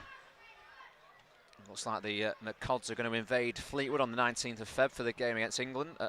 Lincoln, should I say, be travelling down to England from Scotland. And Mike Hall says, King with a crown emoji, well deserved. And again, some of the staff that will have worked with him definitely pleased. But chance here, someone to put their name in their club's history by scoring the winner. It's a chance here for Richmond to put pressure on. Everyone's sure what they were doing. Chance for offside there, and he hasn't seen it, but he's got to be careful now. They are running forward. It's a great strike by Easton. Can he get that touchdown? Oh, what a touch by Dom.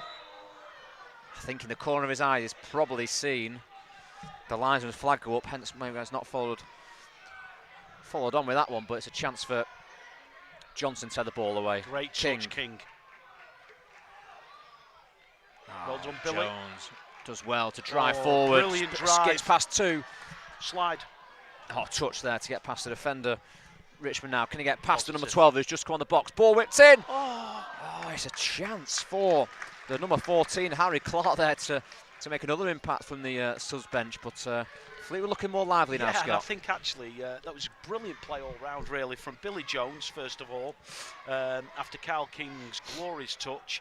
And then Dom has a positive run, delivers a good ball. I think Harry Clark might have just arrived in the box too early, because if it had come in just a little bit later, he might have been able to head it. Timing's everything.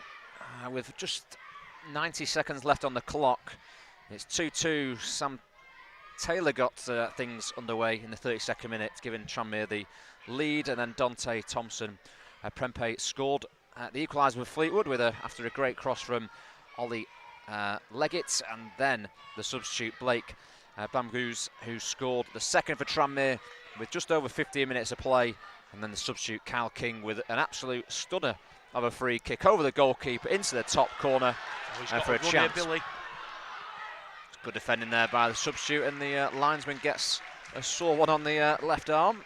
I think Billy Jones might well have had an extra Weetabix, judging by his energy levels. and he's worked tirelessly today, Billy Jones, so and showing great endurance there.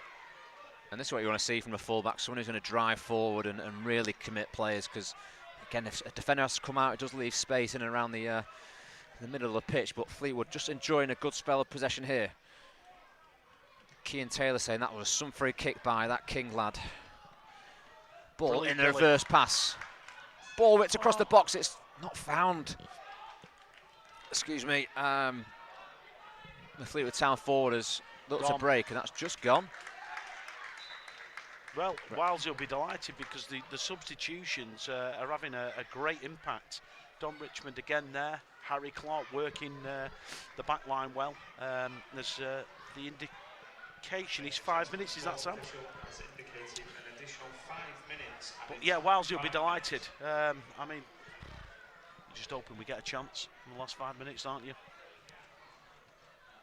We've seen late goals before. I think he's watching. Sam Bird scored a late one to send the tie against Bristol City to penalties. Oh, Birdie's header. I can picture it now. Going across the goal, slow motion. Is it going over? Or is it trickling in the goal? That. Oh, so well. He's all grown up now, Sam Bird. Saw him a few weeks ago at Poolfoot Farm. It's a shame. Great noise being created just to the left of us by, I think, 3 or 4 of the younger age groups are in the academy at Fleetwood, and can they cheer their team on to get a late winner against Tranmere? It's floated in the box. Oh, what a save! That's unbelievable save. It was Will Johnson. Will Johnson just diving in there, but credit to Dinley there. He has to react so quickly, not knowing whether that touch is coming or not. Is the pressure building, Sam? Is the pressure building? You can sense it, can't you? Yeah, you sense there's a chance here for Fleetwood to steal it right at the depth.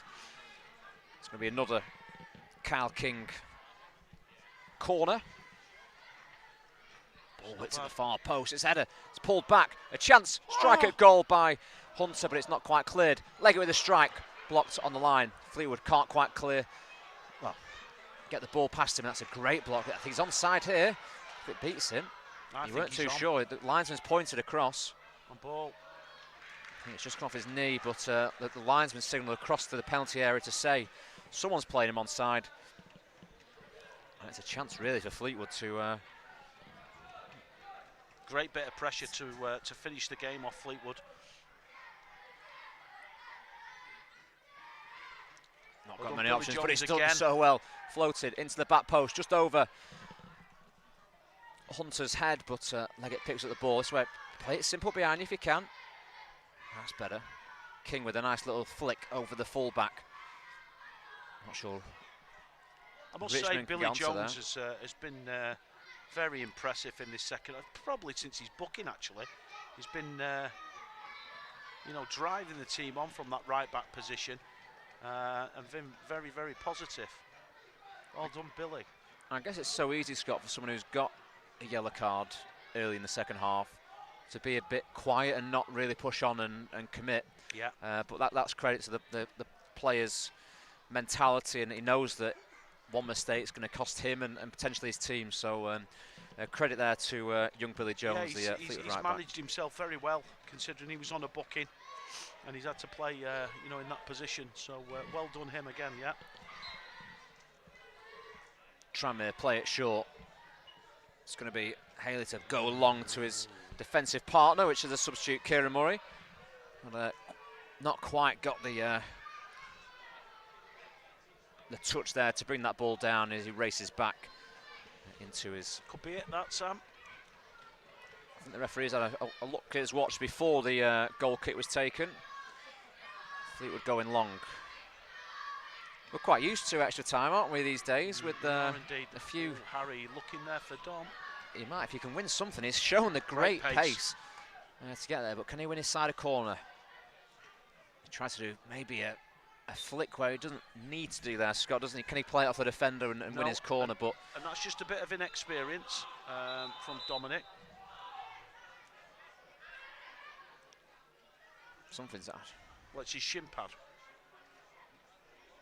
It's nice of the linesman to give it him back. Yeah. But yeah, Dom, he's got to protect the ball there and try and win his team a corner and manage the game. He's not. He's tried to flick it. He's lost out and then conceded a free kick, which relieves the pressure again. Sure, there's not long on the referee's watch, which again Great we will header, have Will. half an hour of extra time, but never know what can happen in these games. Always see it through to the final whistle. Another 2 looks at the referee's watch as Tranmere look to try and open Fleetwood up here with a long ball over the top. It has to be dealt with by Johnson, Will which Johnson. again, great composure in the dying moments of the game. Fleetwood looking to try and get it. That's Good looked a take, foul Ollie. on Leggett, but he's gone forward. He's driving. He's got the energy Go on. like Jones. Leggett, ball into the box. No one's gambled on the far post. And there goes the referee's whistle for full time. It has finished. Fleetwood, well, say finished in the 90 minutes. It's 2-2. And we've got another half an hour of football to come your way very soon. So we'll have a break. Grab yourself a drink, keep warm, and we'll be back very soon for the extra time. At the 90 minutes, it's Fleetwood 2, Tranmere 2.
Hello and welcome back for the second time this evening, as we're going to play extra time here in this FA Youth Cup third round tie. And again, just a reminder, we'll try and read the clock, the timeout as much as possible due to an issue with the software that we normally use. George Bangbu says, what a classic cup tie. I completely agree. The second half has been superb. But chance now for someone to take the glory and really put themselves and their team into the next round, which is the second round of the FA Youth Cup. Yeah, someone can write their own chapter into this tie, into this competition for their respective club. Let's hope it's Fleetwood. Header won again by Fleetwood, but somehow the it's not a foul, ref. I thought he just caught him late and the ball's gone, but agreed to disagree on that one. But Scott, what we saw from Fleetwood, especially in that last 10-15 minutes of the game, especially after the second goal from Tranmere, it was a great response, and the substitutes that have come on in Richmond, Clark and King, they've all had an impact on the game, and that's all you can ask as a manager. That's all you can ask, and he'll be delighted, Walsey. Well done, Ollie Leggett there, get his body in. One foul there, but his play on as Clark looks to run down, and great tackle by. But yeah, he'll be delighted. He'd be delighted, Walsey, with on the whole, you know, even though listen, we want to win the tie in normal, he'll be delighted tonight with them, how they've performed, how they've acquitted themselves, how they've you know, tried to implement the game plan. It's not always gone right for them, but they've shown good reactions and they've showed good character throughout the evening in various parts. We talked about before, creating characters and people who, again, not just great technically on the ball and the pitch, but people who can go out there and prove themselves and really put their stamp on the game. As Leggett looks to win that header, but loses out. It hasn't gone out, and he's claiming for it. But a great play by Blessing Epignon there, and it switches the play, which Richmond does superbly well there. As we said, only a young lad, under 16s, playing in the under 18s. Great inspiration for the young players here watching this evening, as Fleetwood have possession again. Nice Cruyff turn. Sometimes as a manager, a defender doing that 25 yards out from goal can be risky, but yeah, that one paid off. Just need to be careful. Looks offside to me. And you cannot be offside there, my mate. Good line, to be fair. They were on him, and then just they knew that ball was coming into the striker, stepped up and won themselves a free kick, and it's come wide to the fullback, who a long switch across, which is dealt with by Jones, who's had a superb game at right back, as we said, formerly at Everton, and normally plays in central midfield, but after his performance this evening, I might even be considering swapping positions, but I'm sure he won't agree with me on that one. But again, Scott, come opportunities in these games. If you're forced to play in a position which maybe not too familiar with, and you go and put in a performance like he's done, people start opening their eyes at that player in that new position. Yeah, absolutely, absolutely. And I think you know, most of the players will just be delighted to be out on the grass, you know, and get their name onto this competition, and try and be part of success again.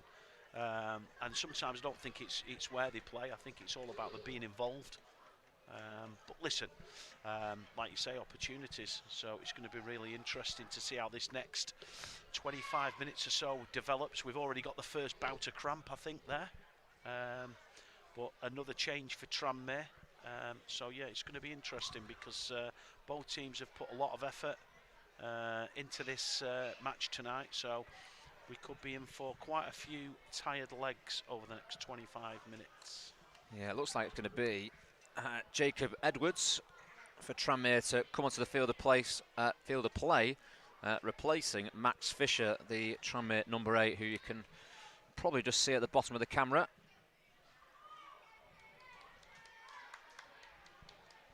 And he's entered the field as play, has Edwards.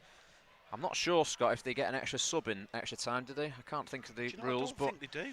I don't think they do. From previous years, I know the rules have changed probably since we last did a game earlier in the 2021. But either way, there's going to be some tired bodies, and he's got to be careful. Does Billy Jones there holding on to the attacker, because the referee could see that and quite easily hand out a second yellow card, and that's not what Fleetwood would want. No, I'm with just 15 to thinking go. then, Sam, as you were talking about it, that is the last thing Fleetwood need, to go down to 10 men at this stage of proceedings,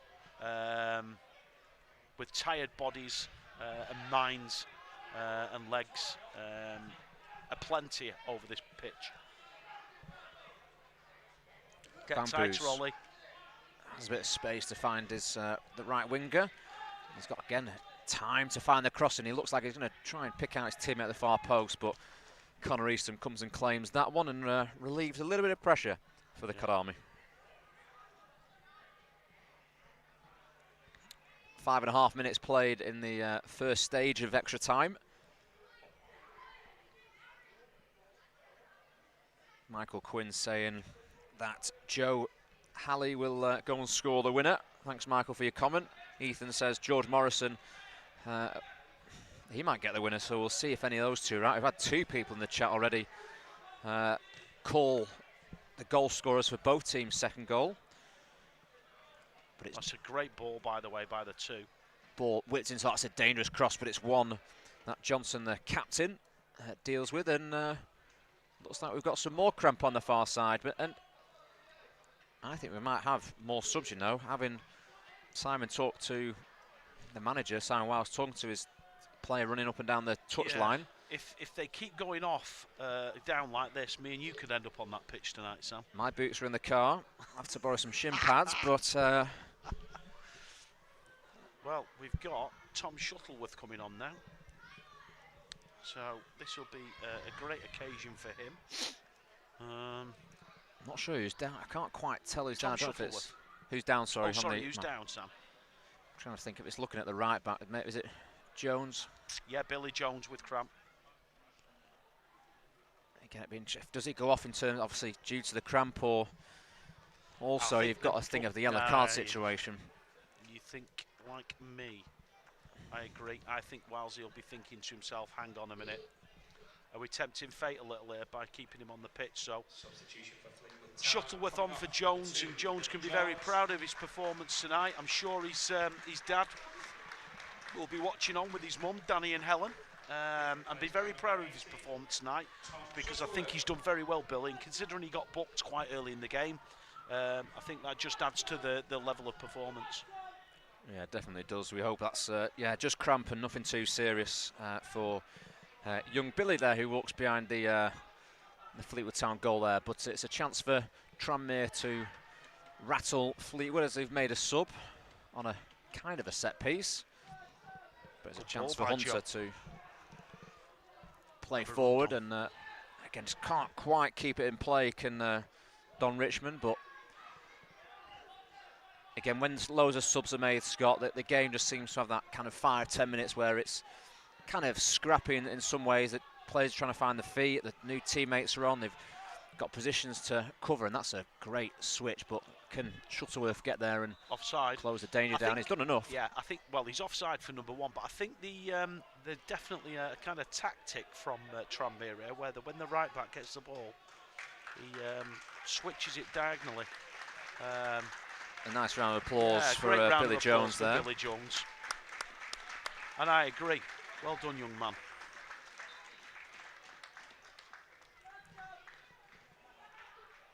Easton to go long for Fleetwood. Can't quite find King, who leaps in the air. It's a chance now for Richmond to get a touchdown. He might have got the first touch there, but it's fallen to a Tranmere feet, and Fleetwood win it again in that midfield area. Hunter definitely has some legs on him in there in that central midfield area. He's been up and down. Just play simple, George. Again, that's where I think that if you look back at the game and the highlights and the players look at it after this game, how many times did they give the ball away in those instances when there might be that 5-10 yard pass on? But that's it. That's time for another moment. But it might be through here with Dwyer, but good defending. I just think it goes back to, Sam, when I was talking earlier about too many touches, and then when they just delay the simplicity of the first pass, or give up the opportunity to hit the first pass, the picture changes a little, and the pass isn't on, and then they have to complicate it because they're looking for another option. And that was, that was what happened there with George. He brought the ball down, showed composure. The ball was onto the left centre half. He doesn't take the first pass. Next minute, he's trying to glide one across to the left back. or the left winger, there's 40, 50 yards away. Play simple, but 3-0 to Liverpool. Not just keeping you live updates here, we're keeping you live updates from Anfield. Cheers, Scott. 3-0 to the Reds. Can Fleetwood, the other team in red this evening, claim victory and progression to the next round? I was reading Josh Lane's comment there, hence where the lane came from. He says, come on, Fleetwood. And we'll see a few Tom Shuttleworth fans in the comments. Well done, oof. It was a foul, well done, referee. Can't do that, 6. He's just lashed out at young Harry Clark, and you can't be doing that, my mate. Referee maybe not seen that one. No, another chance for Fleetwood to deliver a ball. Danny Andrews' protege, Kyle Harrison King, to take it. I don't think Danny Andrew, if he's listening, again, he probably might message me later on saying I might shoot from this range, especially the form he's in. I think it's 4 or 5 free kicks he scored this year now. Well, he's in some vein of form, Danny Definitely Andrew. is, yeah. Do you know what? I think some of the first team players are here tonight. I think Richard That's Cooper, great to see. club secretary, mentioned today they were coming, which is fantastic from them. We really appreciate their support, so well done them. And that goes back to how close-knit this football club is. I know probably most football clubs in England around the world are the same, but to have that support from the hierarchy, should we say, in terms of the first team manager, some of the players, the staff in and around that, it just shows that the club's just that one. 100%. We look upon ourselves as a family, so I think that, you know, embodies that notion. Fleetwood don't win that first one, it's a chance now to go over the top, which Eastham has to be careful here. Oh, you've done does well. So well You've to done well. get some contact on the ball before beating the man, but I should just see it out. No, still in play. He's done well to keep it in. You can't lose it there. Dwyer looking to come in narrow. On the ball again. One time on the ball. Timlin looks to try and curl it round it. It was probably closer than it looked like from this camera angle, but Fleetwood can't be doing that, Scott. You know, and my worry is we'll pay the price for that. You cannot keep doing it time and time again. You have got to let the ball do the work, like you mentioned earlier, and you've got to get your passes off, especially when you're under pressure. Just move the ball away. Move the ball away from pressure. Again, probably tired minds and just the fatigue, especially if some players haven't played much football this season. That seriously will play an impact on the players' decision making this evening. Not from Fleetwood, but from both teams this evening. But it's a big header, but not really got the distance. Oh, mix up. Chance for Richmond now to get inside the penalty area. I thought he might just be clever there and wait for the. By the way, I must mention there, fantastic from young Connor Eastham. Made a decision to come. Didn't look favourite, but did enough to get a little nick on the ball. And avert the danger. Oh, Dom, sloppy. Fleetwood knocking it around. That's now. Can they switch the play? Keep it simple. That's it. Shift. But be effective. Touch and go. Got away with one there, to be fair. Totally agree. But then he's trying to find that hard pass, Scott, when he probably could have come down to this. Fine margins, fine details can... complicating it. The ball's on to the right-hand side, checks back. Oh, Richmond nearly gets there, but the keeper does well. Fleetwood putting the pressure on. Referee is going to blow for a free kick there. Probably a bit soft, but Sarah Griffiths is watching the stream and says, go Fleetwood. Thank you very much for your comment, and we hope you're enjoying the stream this evening. We're coming up to just under 1 minute to go until the first part of extra time. That's a great play. Eastham has to be clever. Eastham again, good starting position, deals with it as well as he could.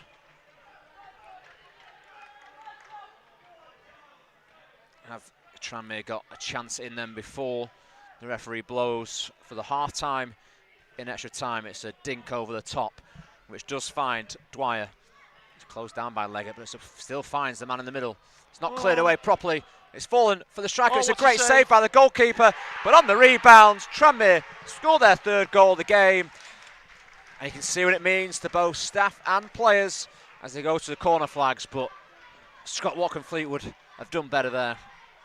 Well, I think you can take it all the way back where we lose possession from a throw in there. Dom Richmond has got to be better. He's got to place that ball back, but listen,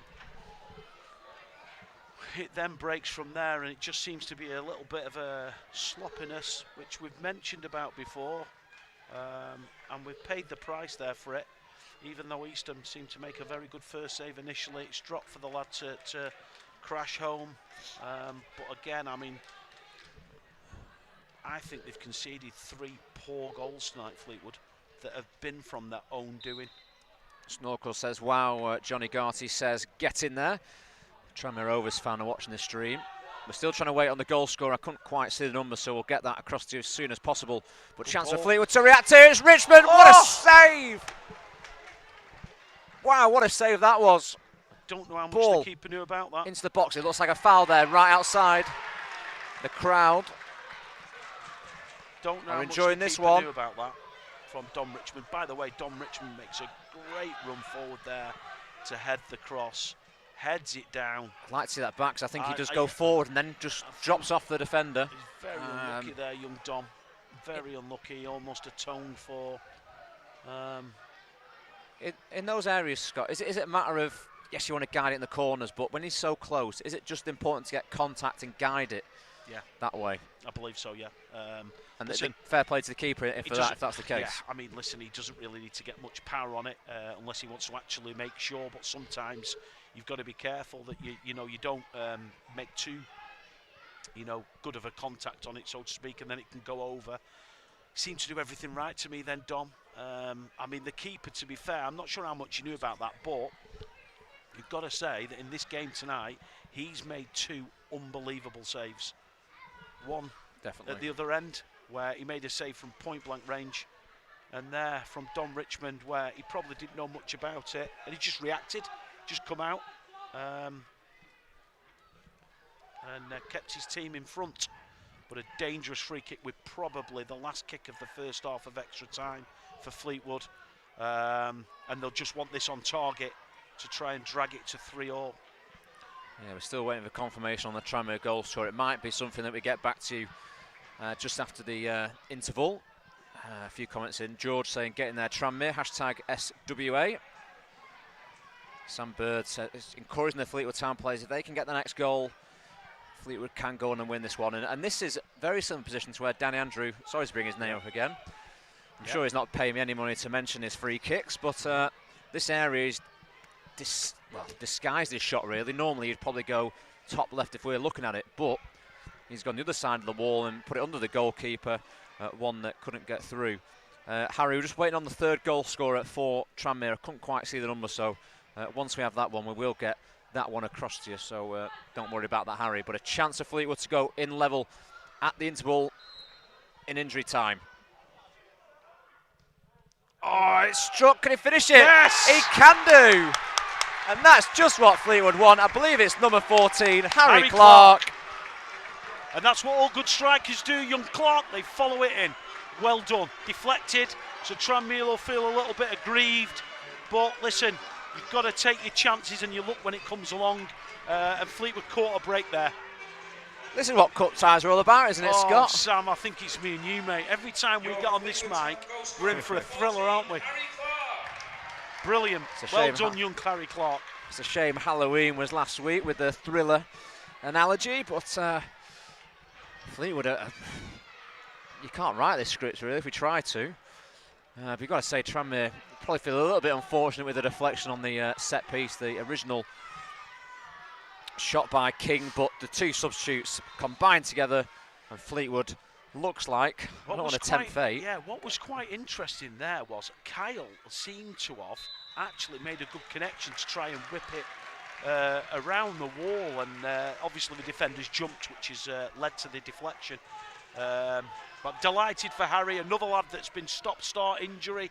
We signed him from Everton. So I'm delighted for him, and that'll give him some confidence. And you can just see the scenes now, the Fleetwood players all, giving each other encouragement, even the lads who are injured and, you know, not involved tonight in terms of playing in the squad, all getting behind each other, which is fantastic to see. Just said I'm not probably reading too much into this one, but just as they came off there for the interval in this extra time period, for me, the Fleetwood players looked energised. They looked like they can go on and win this, where, and no disrespect, Tranmere looked like the shoulders have dropped down. But it's a big moment for their manager, Alan Morgan, the manager, to galvanise his players, because when he scored so late in that first half of injury time, to concede straight away from a fortunate free kick, I've got to say it's fortunate in terms of reflection, he's going to be fuming with that. But 15 minutes ago, Scott, and as you said before, we are in for a real treat. Well, it's like being on a theme park, not too far from here. It's a roller coaster, but what I would say is, you're right, I take your point about Tranmere, because they'll be like, what have we got to do to see them off? Because they've led 3 times away from home, scoring 3 goals. They'll think, listen, if you score 3 away from home, you should be winning the game. However, Fleetwood just don't know when to be, and they've dragged themselves yet again back into the game. And again, they'll feel energised, and they'll feel that they can go on and win this. And who would bet against them? I mean, they might just well think that it's their turn to take the lead. It will be about time for Fleetwood to take the lead. We'll go through the goals. We've still not got confirmation on who got Tranmere's 3rd goal. We're trying to ask around now. But it was Sam Taylor who got the first goal for Tranmere to make it 1-0 in the 32nd minute. Dante Thompson Pompey equalised in the 54th minute.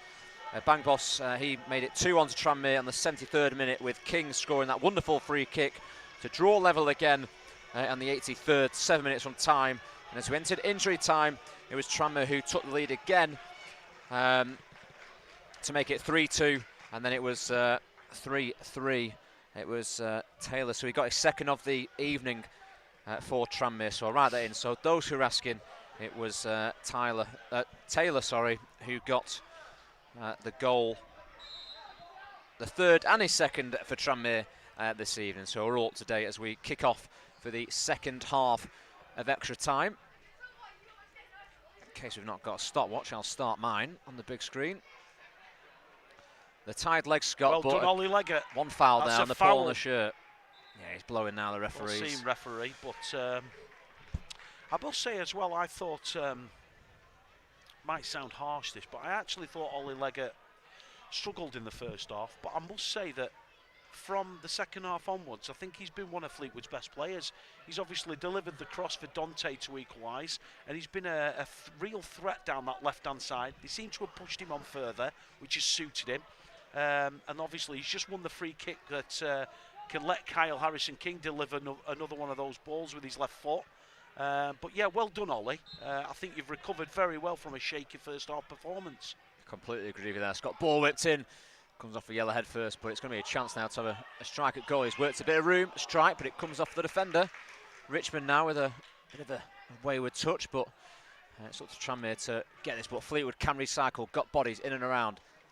Like trying steady on the bus. Maybe, you might see the keeper. Oh, you can always try. I don't know why. I thought the keeper got a hand to that one. Well, unless it skimmed off the bar, because there wasn't too many appeals. I mean, that was outlandish, wasn't it?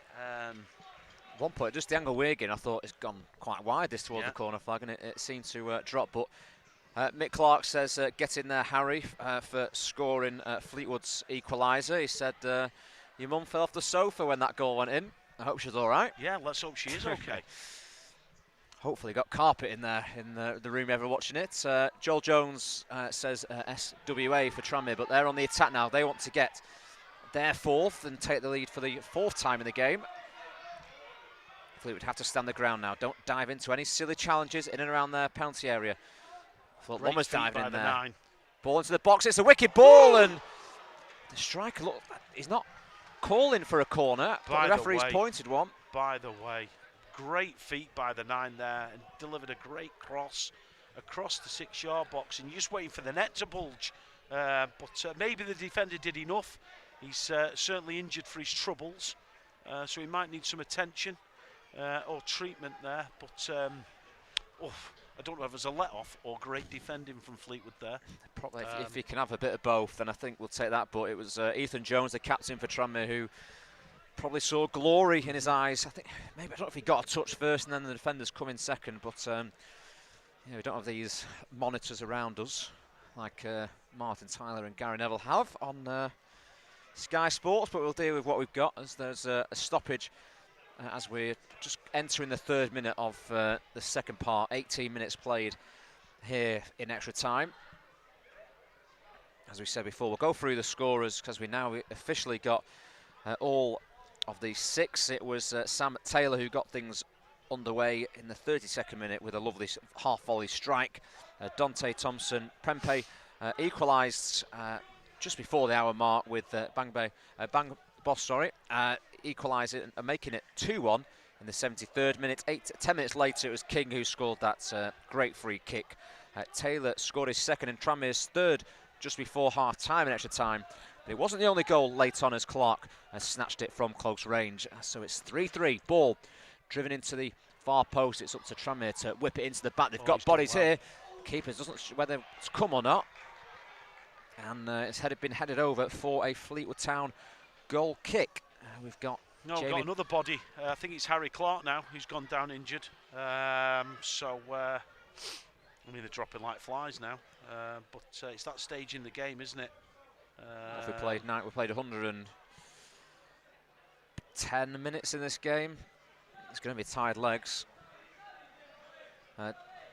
Johnny Garty says, great work. Jamie Pilley says, come on the Cods. George in the comments says, 3-3. Great advert for this competition. What a thriller, with a dancing emoji. Keep the comments coming in. We'll try and read as many of them out. Andrea, one before we get back to the game. We've got one off young Jamie Pilley there. I know, I've just read that one out. Oh, and he should be at this game, him. Probably watching it on the big screen at home. Screen. Andrew says, come on the lads, keep your heads grounded as they enter the second half. And Argyle Ritstone says, up the Tranmere. And we're back underway with 10 minutes left in extra time. If it stays the same, it goes to penalties.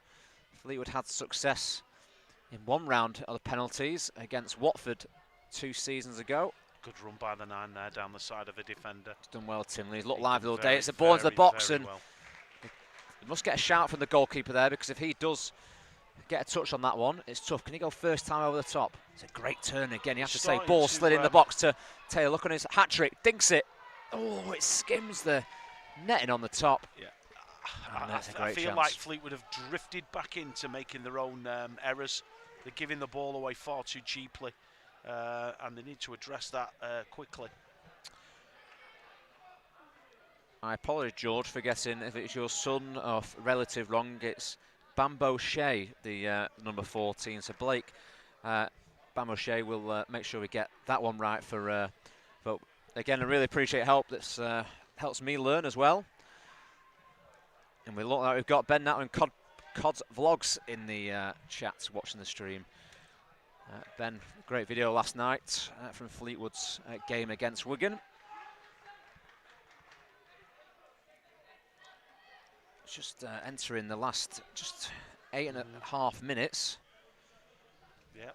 As Eastham goes long, direct to Richmond, but he's not going to win that one against a tall centre half. Hand looks like he's trying to win that one, but it's ball over the top. Fleetwood has to be careful. Morrison just sitting in a little bit deeper now. I think it was him anyway at the back, but a chance for Tranmere. He's got runners behind him and in front, and he goes back. Done well there. The number 12, the substitute, Murray, looks to bring the ball forward. It's a great tackle. Good tackle, young George.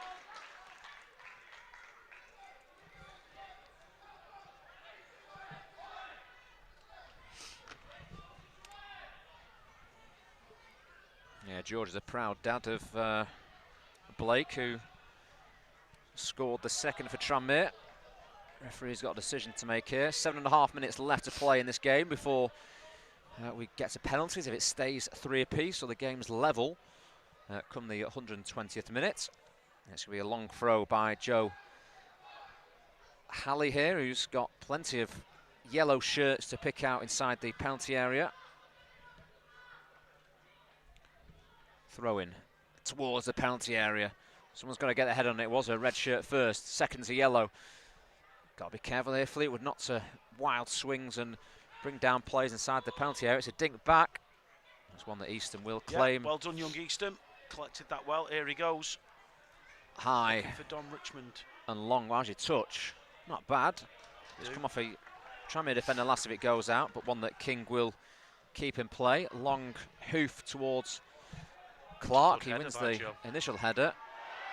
It was, yeah, the first initial contact on the heels first. Great tackle. George Morrison, fantastic young man. Oh, foul. Yeah, that one was. Is he gonna maybe get him in the yellow card for that late tackle? Another player gone down, but Tranmere do have one substitute remaining. We weren't sure whether they were allowed an extra sub in extra time, but I think due to the new rules and regulations that are coming in place, it's great that we can do that. But it's going to be Lewis Lyle to come onto the field of play. The number 15 being replaced by the goal scorer, the man who's on a hat-trick, Sam Taylor. Bit surprised with that. He has worked hard, to be fair, to get his 2 goals and what he's not done. But he's been one of their main attacking threats tonight, young Sam Taylor. But when you're on a hat-trick as well, yeah, it's he'll be ball near post. That's a great ball in. It's just trickled away for a Fleetwood Town corner. The linesman's not sure who it came off last. Yeah, well, I think it was their defender, but Harry Clark there getting across the defender, trying to slide it towards the goal, but unlucky. Another chance for Kyle to deliver across though, corner, sorry. 5 minutes to play. Can one of these sides score late on to send their team into round 2? Ball near post. Got to beat the first man on corners. It's come out. Not the best clearance, but Tranmere can go on the attack now. Oh, George. It's Timlin is on his own. He's worked hard and it's come to Bambache. He's found his teammate on the side. He's tried to dink it and in those situations you've probably just got to put your foot through that one and instead of dinking it. It's funny because the 9 is the player that put the great ball in before, so they'll be disappointed, but he's literally tried to stand that up maybe to the back post, but completely got it wrong. But again, maybe tiredness because he's shown a bit of quality tonight, the 9.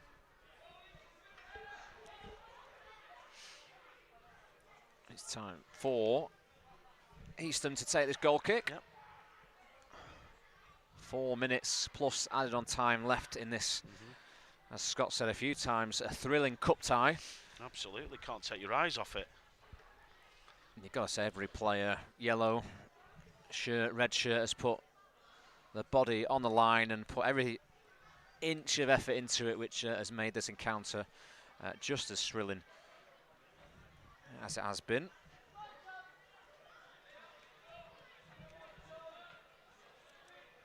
.26.5 minutes played in this extra time.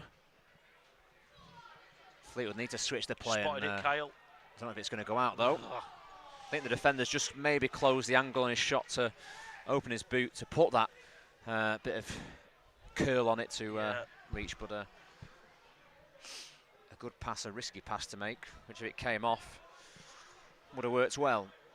Yeah, he spotted it, Kyle, just didn't execute it as he would have wanted. Another King, John James King takes the throw in for Tranmere. Oh, strong tackle. I think that might have been the other way, to be fair to Tranmere. The second deflection. The referee and the liner have given it in Fleetwood's favour.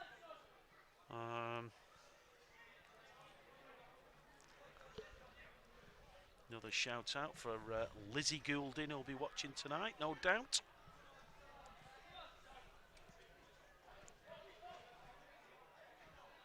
Shuttleworth, who came on later, or earlier should I say, to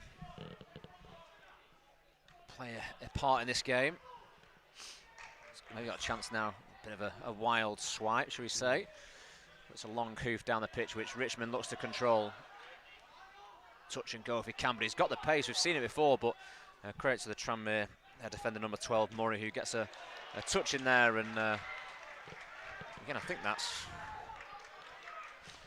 Morrison just sitting in that kind of third, looks like a kind of third centre-back role. I don't know if he's meant to be playing there. Yeah, well, I think they played 5-3-2. I think Wiles has changed it to 5-3-2 quite a long time ago, but that's a ping if it can reach his teammate. There's a chance now for Timlin to get one, but it's onto his, sorry, not Timlin, it was Dwyer. I was just going to mention then about young George Morrison, who's obviously an under-16 playing tonight. I think he's been absolutely brilliant. He's obviously played centre midfield, and then now he's coming as a move back into the to help the centre halves out. He's been nothing short of outstanding for his age. So well done, George. He's got 15 years of age, should I say. Been so consistent in the under-19s league. Just for those, the Youth Alliance League has been, the age group has gone up to the under-19s.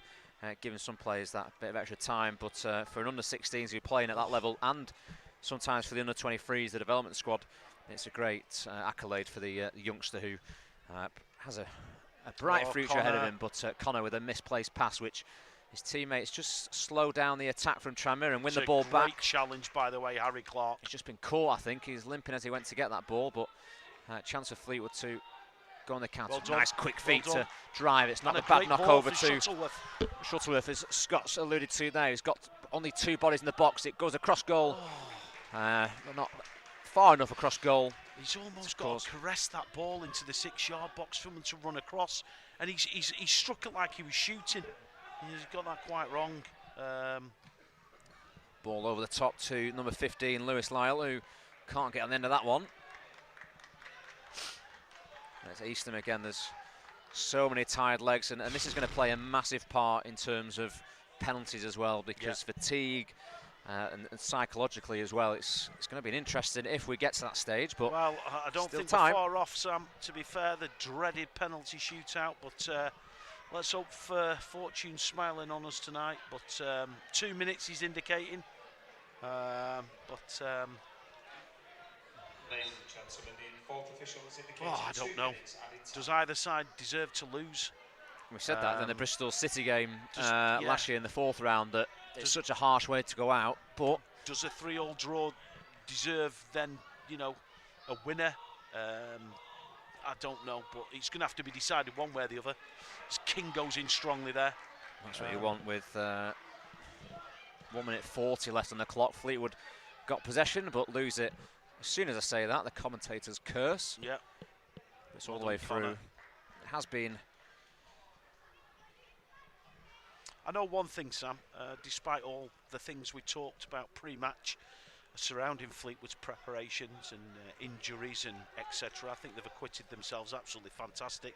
Wales will be so proud of them yet again. They've performed on the big stage in front of the right eyes at the club. And likewise Tranmere, you know, they've played their part in this game. A great advert for the FA Youth Cup again, which over the last, you know, 3-4 years, in my time at the club, and certainly whilst we've been commentating, we've watched some absolute classics, and this has been right up there with them. Yeah, definitely. Watford was one that stands out. The game against Crystal Palace, the 2-1 victory for Fleetwood's under 21s, under 19s on that occasion. Yep. Getting past a Cat A academy. A great moment for this club, who are looking to get to Cat 2. Long ball over the top from Mike. We have 30 seconds left in this added on time in this second half of extra time. We'll see if there's going to be one chance. I don't think there is, but well, let's hope not. You never know with that. Loose pass, he's got to clear it. He does well, does Eastham. You don't mind where that goes. You just hope it goes as far away from the I was going to say row Z, but I think there's only about up to row F there. Anyway, penalties it is. Before we lay a bit of a break, Scott, but in terms of maybe a player of the game this evening and a man of the match, who would you choose from either Tranmere or the Fleetwood team? Well, I think Tranmere have got a couple of people that have caught the eye. Certainly the number 9 has played well, Jamie Timlin. Yeah. And I also think that Sam Taylor's done quite well tonight for them.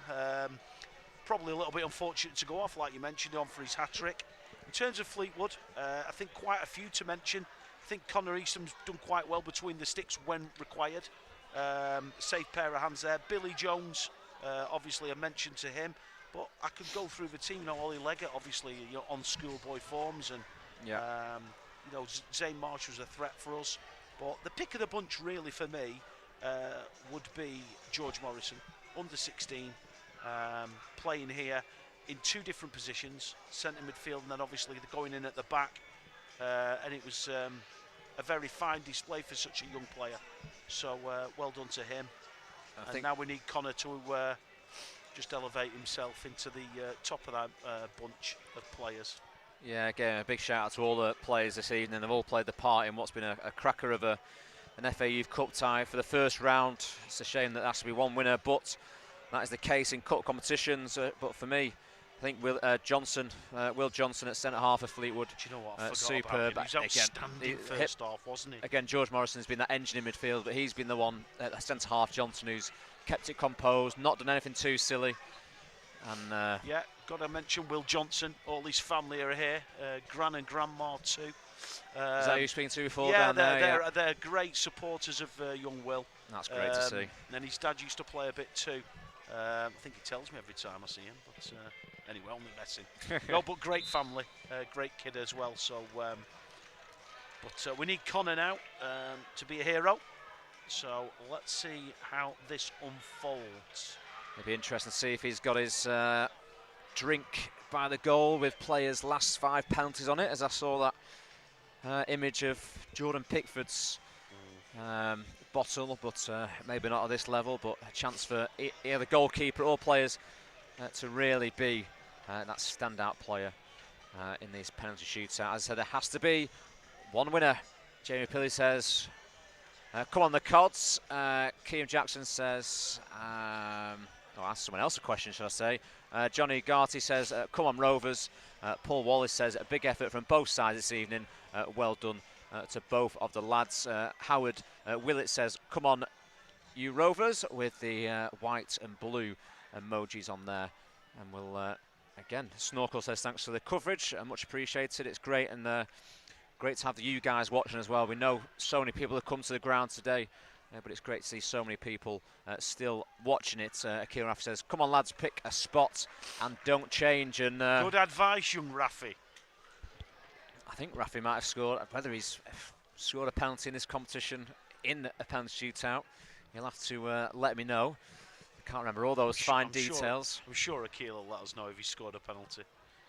We're not here for the next 5 minutes, but we'll see. That's going to decide which way the penalty is going to be taken. Will it be taken in front of the memorial stand or the away end, which is the Percy Ronson? By the way, I wouldn't mind our staff taking the penalties. There's some list of players there: Wilesy, Lawler, Pondy, Yatesy.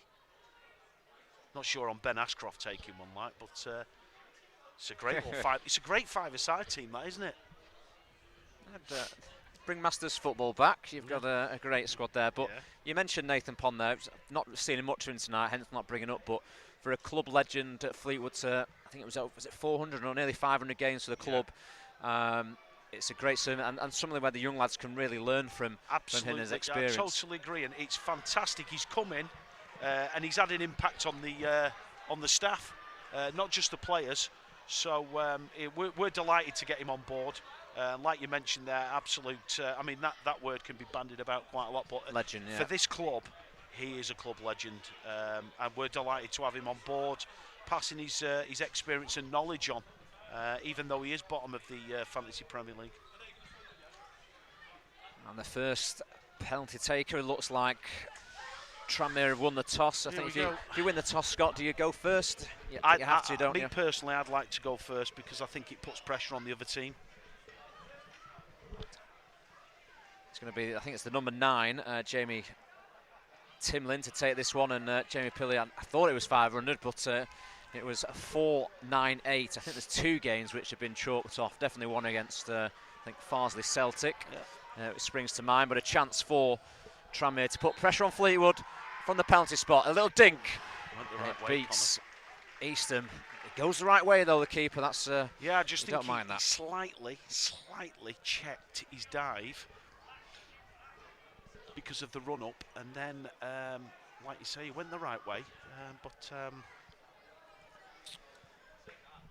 unfortunately just couldn't get towards it. It wasn't a bad penalty, to be fair. He struck it quite well. Yeah, he definitely has Probably done. beat Easton for pace. Young Will Johnson now. Johnson, great and composed at the back all evening. Can he be composed in front of goal? Oh, the keeper's got a hand to it, but it has found the bottom of the corner. The keeper's right-hand side, our left. Yeah. After one penalty each, it's one apiece, Scott. Yeah, I mean, differing penalties there. Will Johnson squeezed under the keeper's right palm. And he'll be disappointed, the keeper, because he's guessed right.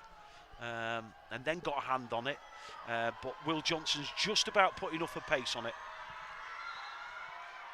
Chance here for Tranmere to make it 2 goals, and it's number 7, Dylan Dwyer, who converts from the penalty spot to put his side in the lead. They've had 2 penalties. Fleetwood have had 1 so far. 100% conversion rate from the 12-yard spot.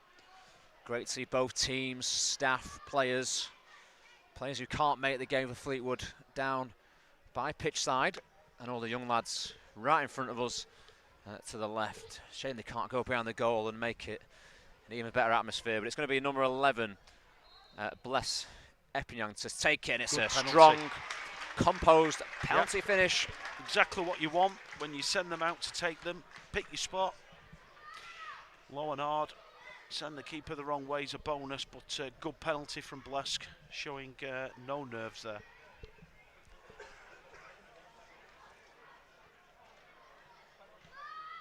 See, I think it's the number 2 for Tranmere to take this one, Caps. I'll let you know if it turns our side. It will be number 2. Bailey Wright saying, come on the boys. Chance for Eastham to save. Oh, he's skied it. Well, say skied, hit the crossbar and gone over. Sometimes they say hit your penalty as hard as you can. The keeper has to react. Well, Connor Easton thing, letting out some frustration, stroke aggression there. Obviously the 2, I mean, he's gone straight down the middle, but he's hit it almost too well, and he's caught the bottom of the foot and ballooned over the bar. You know, commiserations to him. No one wants to see people miss penalties, but it does have the advantage to Fleetwood Town now in the hands of Kyle Harrison King. Chris Lamb says, yes, come on, the Codheads. A chance for Fleetwood after 3 penalties apiece to go ahead 3-2. But King has to score this to give Fleetwood the lead after 3 penalties apiece. He looks calm. Good pen. The keeper's dived. He gave him the shoulder, the look. Well, I think went the Kyle other way. has took a classic penalty. I think he knew he was going down the middle, wanted the keeper to make his move, and like you say, he's thrown him the eyes. The keeper has moved, and he's put it straight down the middle with a bit of pace and curl on it. So well done, young Kyle, and that's given Fleetwood a superb advantage in this shootout. Definitely. Josh Lane says, come on. Ethan Ashton says, come on, lads. And Contvlog's the same. It's going to be number 4 for Tranmere, Ethan Jones, the captain. Can he pull Tranmere back into this penalty shootout? Oh, he's missed it again. But Tranmere missed their last 2 penalties. Fleetwood score.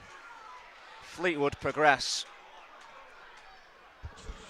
Hey, here you go. Mike Hill, come on Fleetwood. Fleetwood are my second team. Come on lads. Daniel Holding up the cods. We've seen some thrillers in this FA Youth Cup commentating behind. Eastham has a word Forward for Ollie Leggett. Ollie Leggett, as Scott says, as Akil says before, Sam? this is to go through. This is the 4th penalty. Fleetwood will have scored 4 if this goes through. Tranmere can only score 3. Oh, and he's gone over. He's tried to go for the top corner. No need. We'll be disappointed. Tranmere have to score. Interesting. It's 3-2 on penalties. 3-2 on penalties. Last penalty each. Last penalty each, okay, so we've just got one in hand. Oh, I've got myself confused here, Sam. That's why I'm here, Scott. Yeah, exactly, my mate. This is Tranmere's 5th penalty. 2 scored already. Can't see the number, I think it's 6. Oh, Good that's pen. a great penalty. Possibly the best one tonight, that. Yes, that along with King, I think. I think King's waited and been clever like Jorginho is in the Premier League for Chelsea and Harry international Clark level. To win it for Fleetwood Town. I'd say there's no pressure. Oh, huge pressure. But, signed in the summer, come on tonight and done well. Scored a goal. I'll be hoping to win the tie for Fleetwood here. Good luck, H. Clark has a quick word with the referee. As Jamie Pilley says in the chat, score next. And Fleetwood are through. Clark, who scored the equaliser to make it 3-3. Yes! You Fleetwood don't H, my boy. are through to the second round of the FA Youth Cup. Second round and yet. And the scenes of players and those who are injured, let's hope other injuries aren't compound, but great scenes here at Highbury. As Fleetwood win on penalties 4-3, thanks to substitute Harry Clark scoring there, Scott. And we've seen some cracking games in this competition, as we said over the years, and that's another one to add to that. Well, like I mentioned to you just before the end of the game, we have been involved in some classic games here, and that, you know, will go alongside them all. Listen, for us, obviously, there's been bigger opposition in terms of when we played the likes of Bristol City, Crystal Palace, Watford, but take nothing away from Tranmere tonight. They've been fantastic opposition and played their part in an unbelievable game of football. 3-3, penalty shootout. It's been unbelievable, and every credit to all the players out there and all the staff, but obviously we're absolutely delighted to have got through, and we'll see where that takes us next. But yeah, incredible game of football, classic cup tie. Classic cup tie. Read some of the comments here. Chris Lamb says yes. Bailey Wright says get up, lad. Chris Ramshaw says up the cod vlogs, yes. Mike Hill, come on the boys. Dan Holden, get in there. And so many more comments. Stuart ML says well done. And Andrea Laycock as well. There's a mention there from Jason Barrett. I'm sure that's Sam Barrett's dad. He was on before, yes. He said watching this brought back memories of the 2 years Jason. that was there. Brilliant. Hope young Sam's well. Sam had some great performances in this competition for us. And I believe he's at Matlock Town now, so just his progress. Just a word again, Scott, on that performance. I know we spoke about Tranmere there, and they'll feel hard done by. They've gone ahead 3 times in this cup tie, conceded 3 goals, 1 straight after the other late in the first half of the injury extra time. But the scenes down to our right, we've seen that on a few occasions. But that's just fantastic to see that lads who are injured, lads who have not played tonight, lads who have played all together as one. And again, for young lads, as we look behind our shoulder, to see that and be inspired, a great day for the club. Fantastic togetherness by the squad and the club tonight. But I mean, the lads will be delighted with the outcome. They've shown incredible resilience and character. They've dragged themselves back in the game at times. I don't think they played to the best of their ability performance-wise, but they certainly deserve their place in the next round for their desire to keep coming back and eventually break Tranmere's resistance, which is taking a penalty shootout. And I do feel for those lads that have that missed tonight, and obviously one of our lads has missed as well. But listen, we're in the next round, and we can only be happy with that. So absolutely delighted. Well, Scott, we'll leave it there. It's been a long stream. We've been live for probably around 3 hours this evening, and it's great to see so many people still watching the stream as we look to close this here.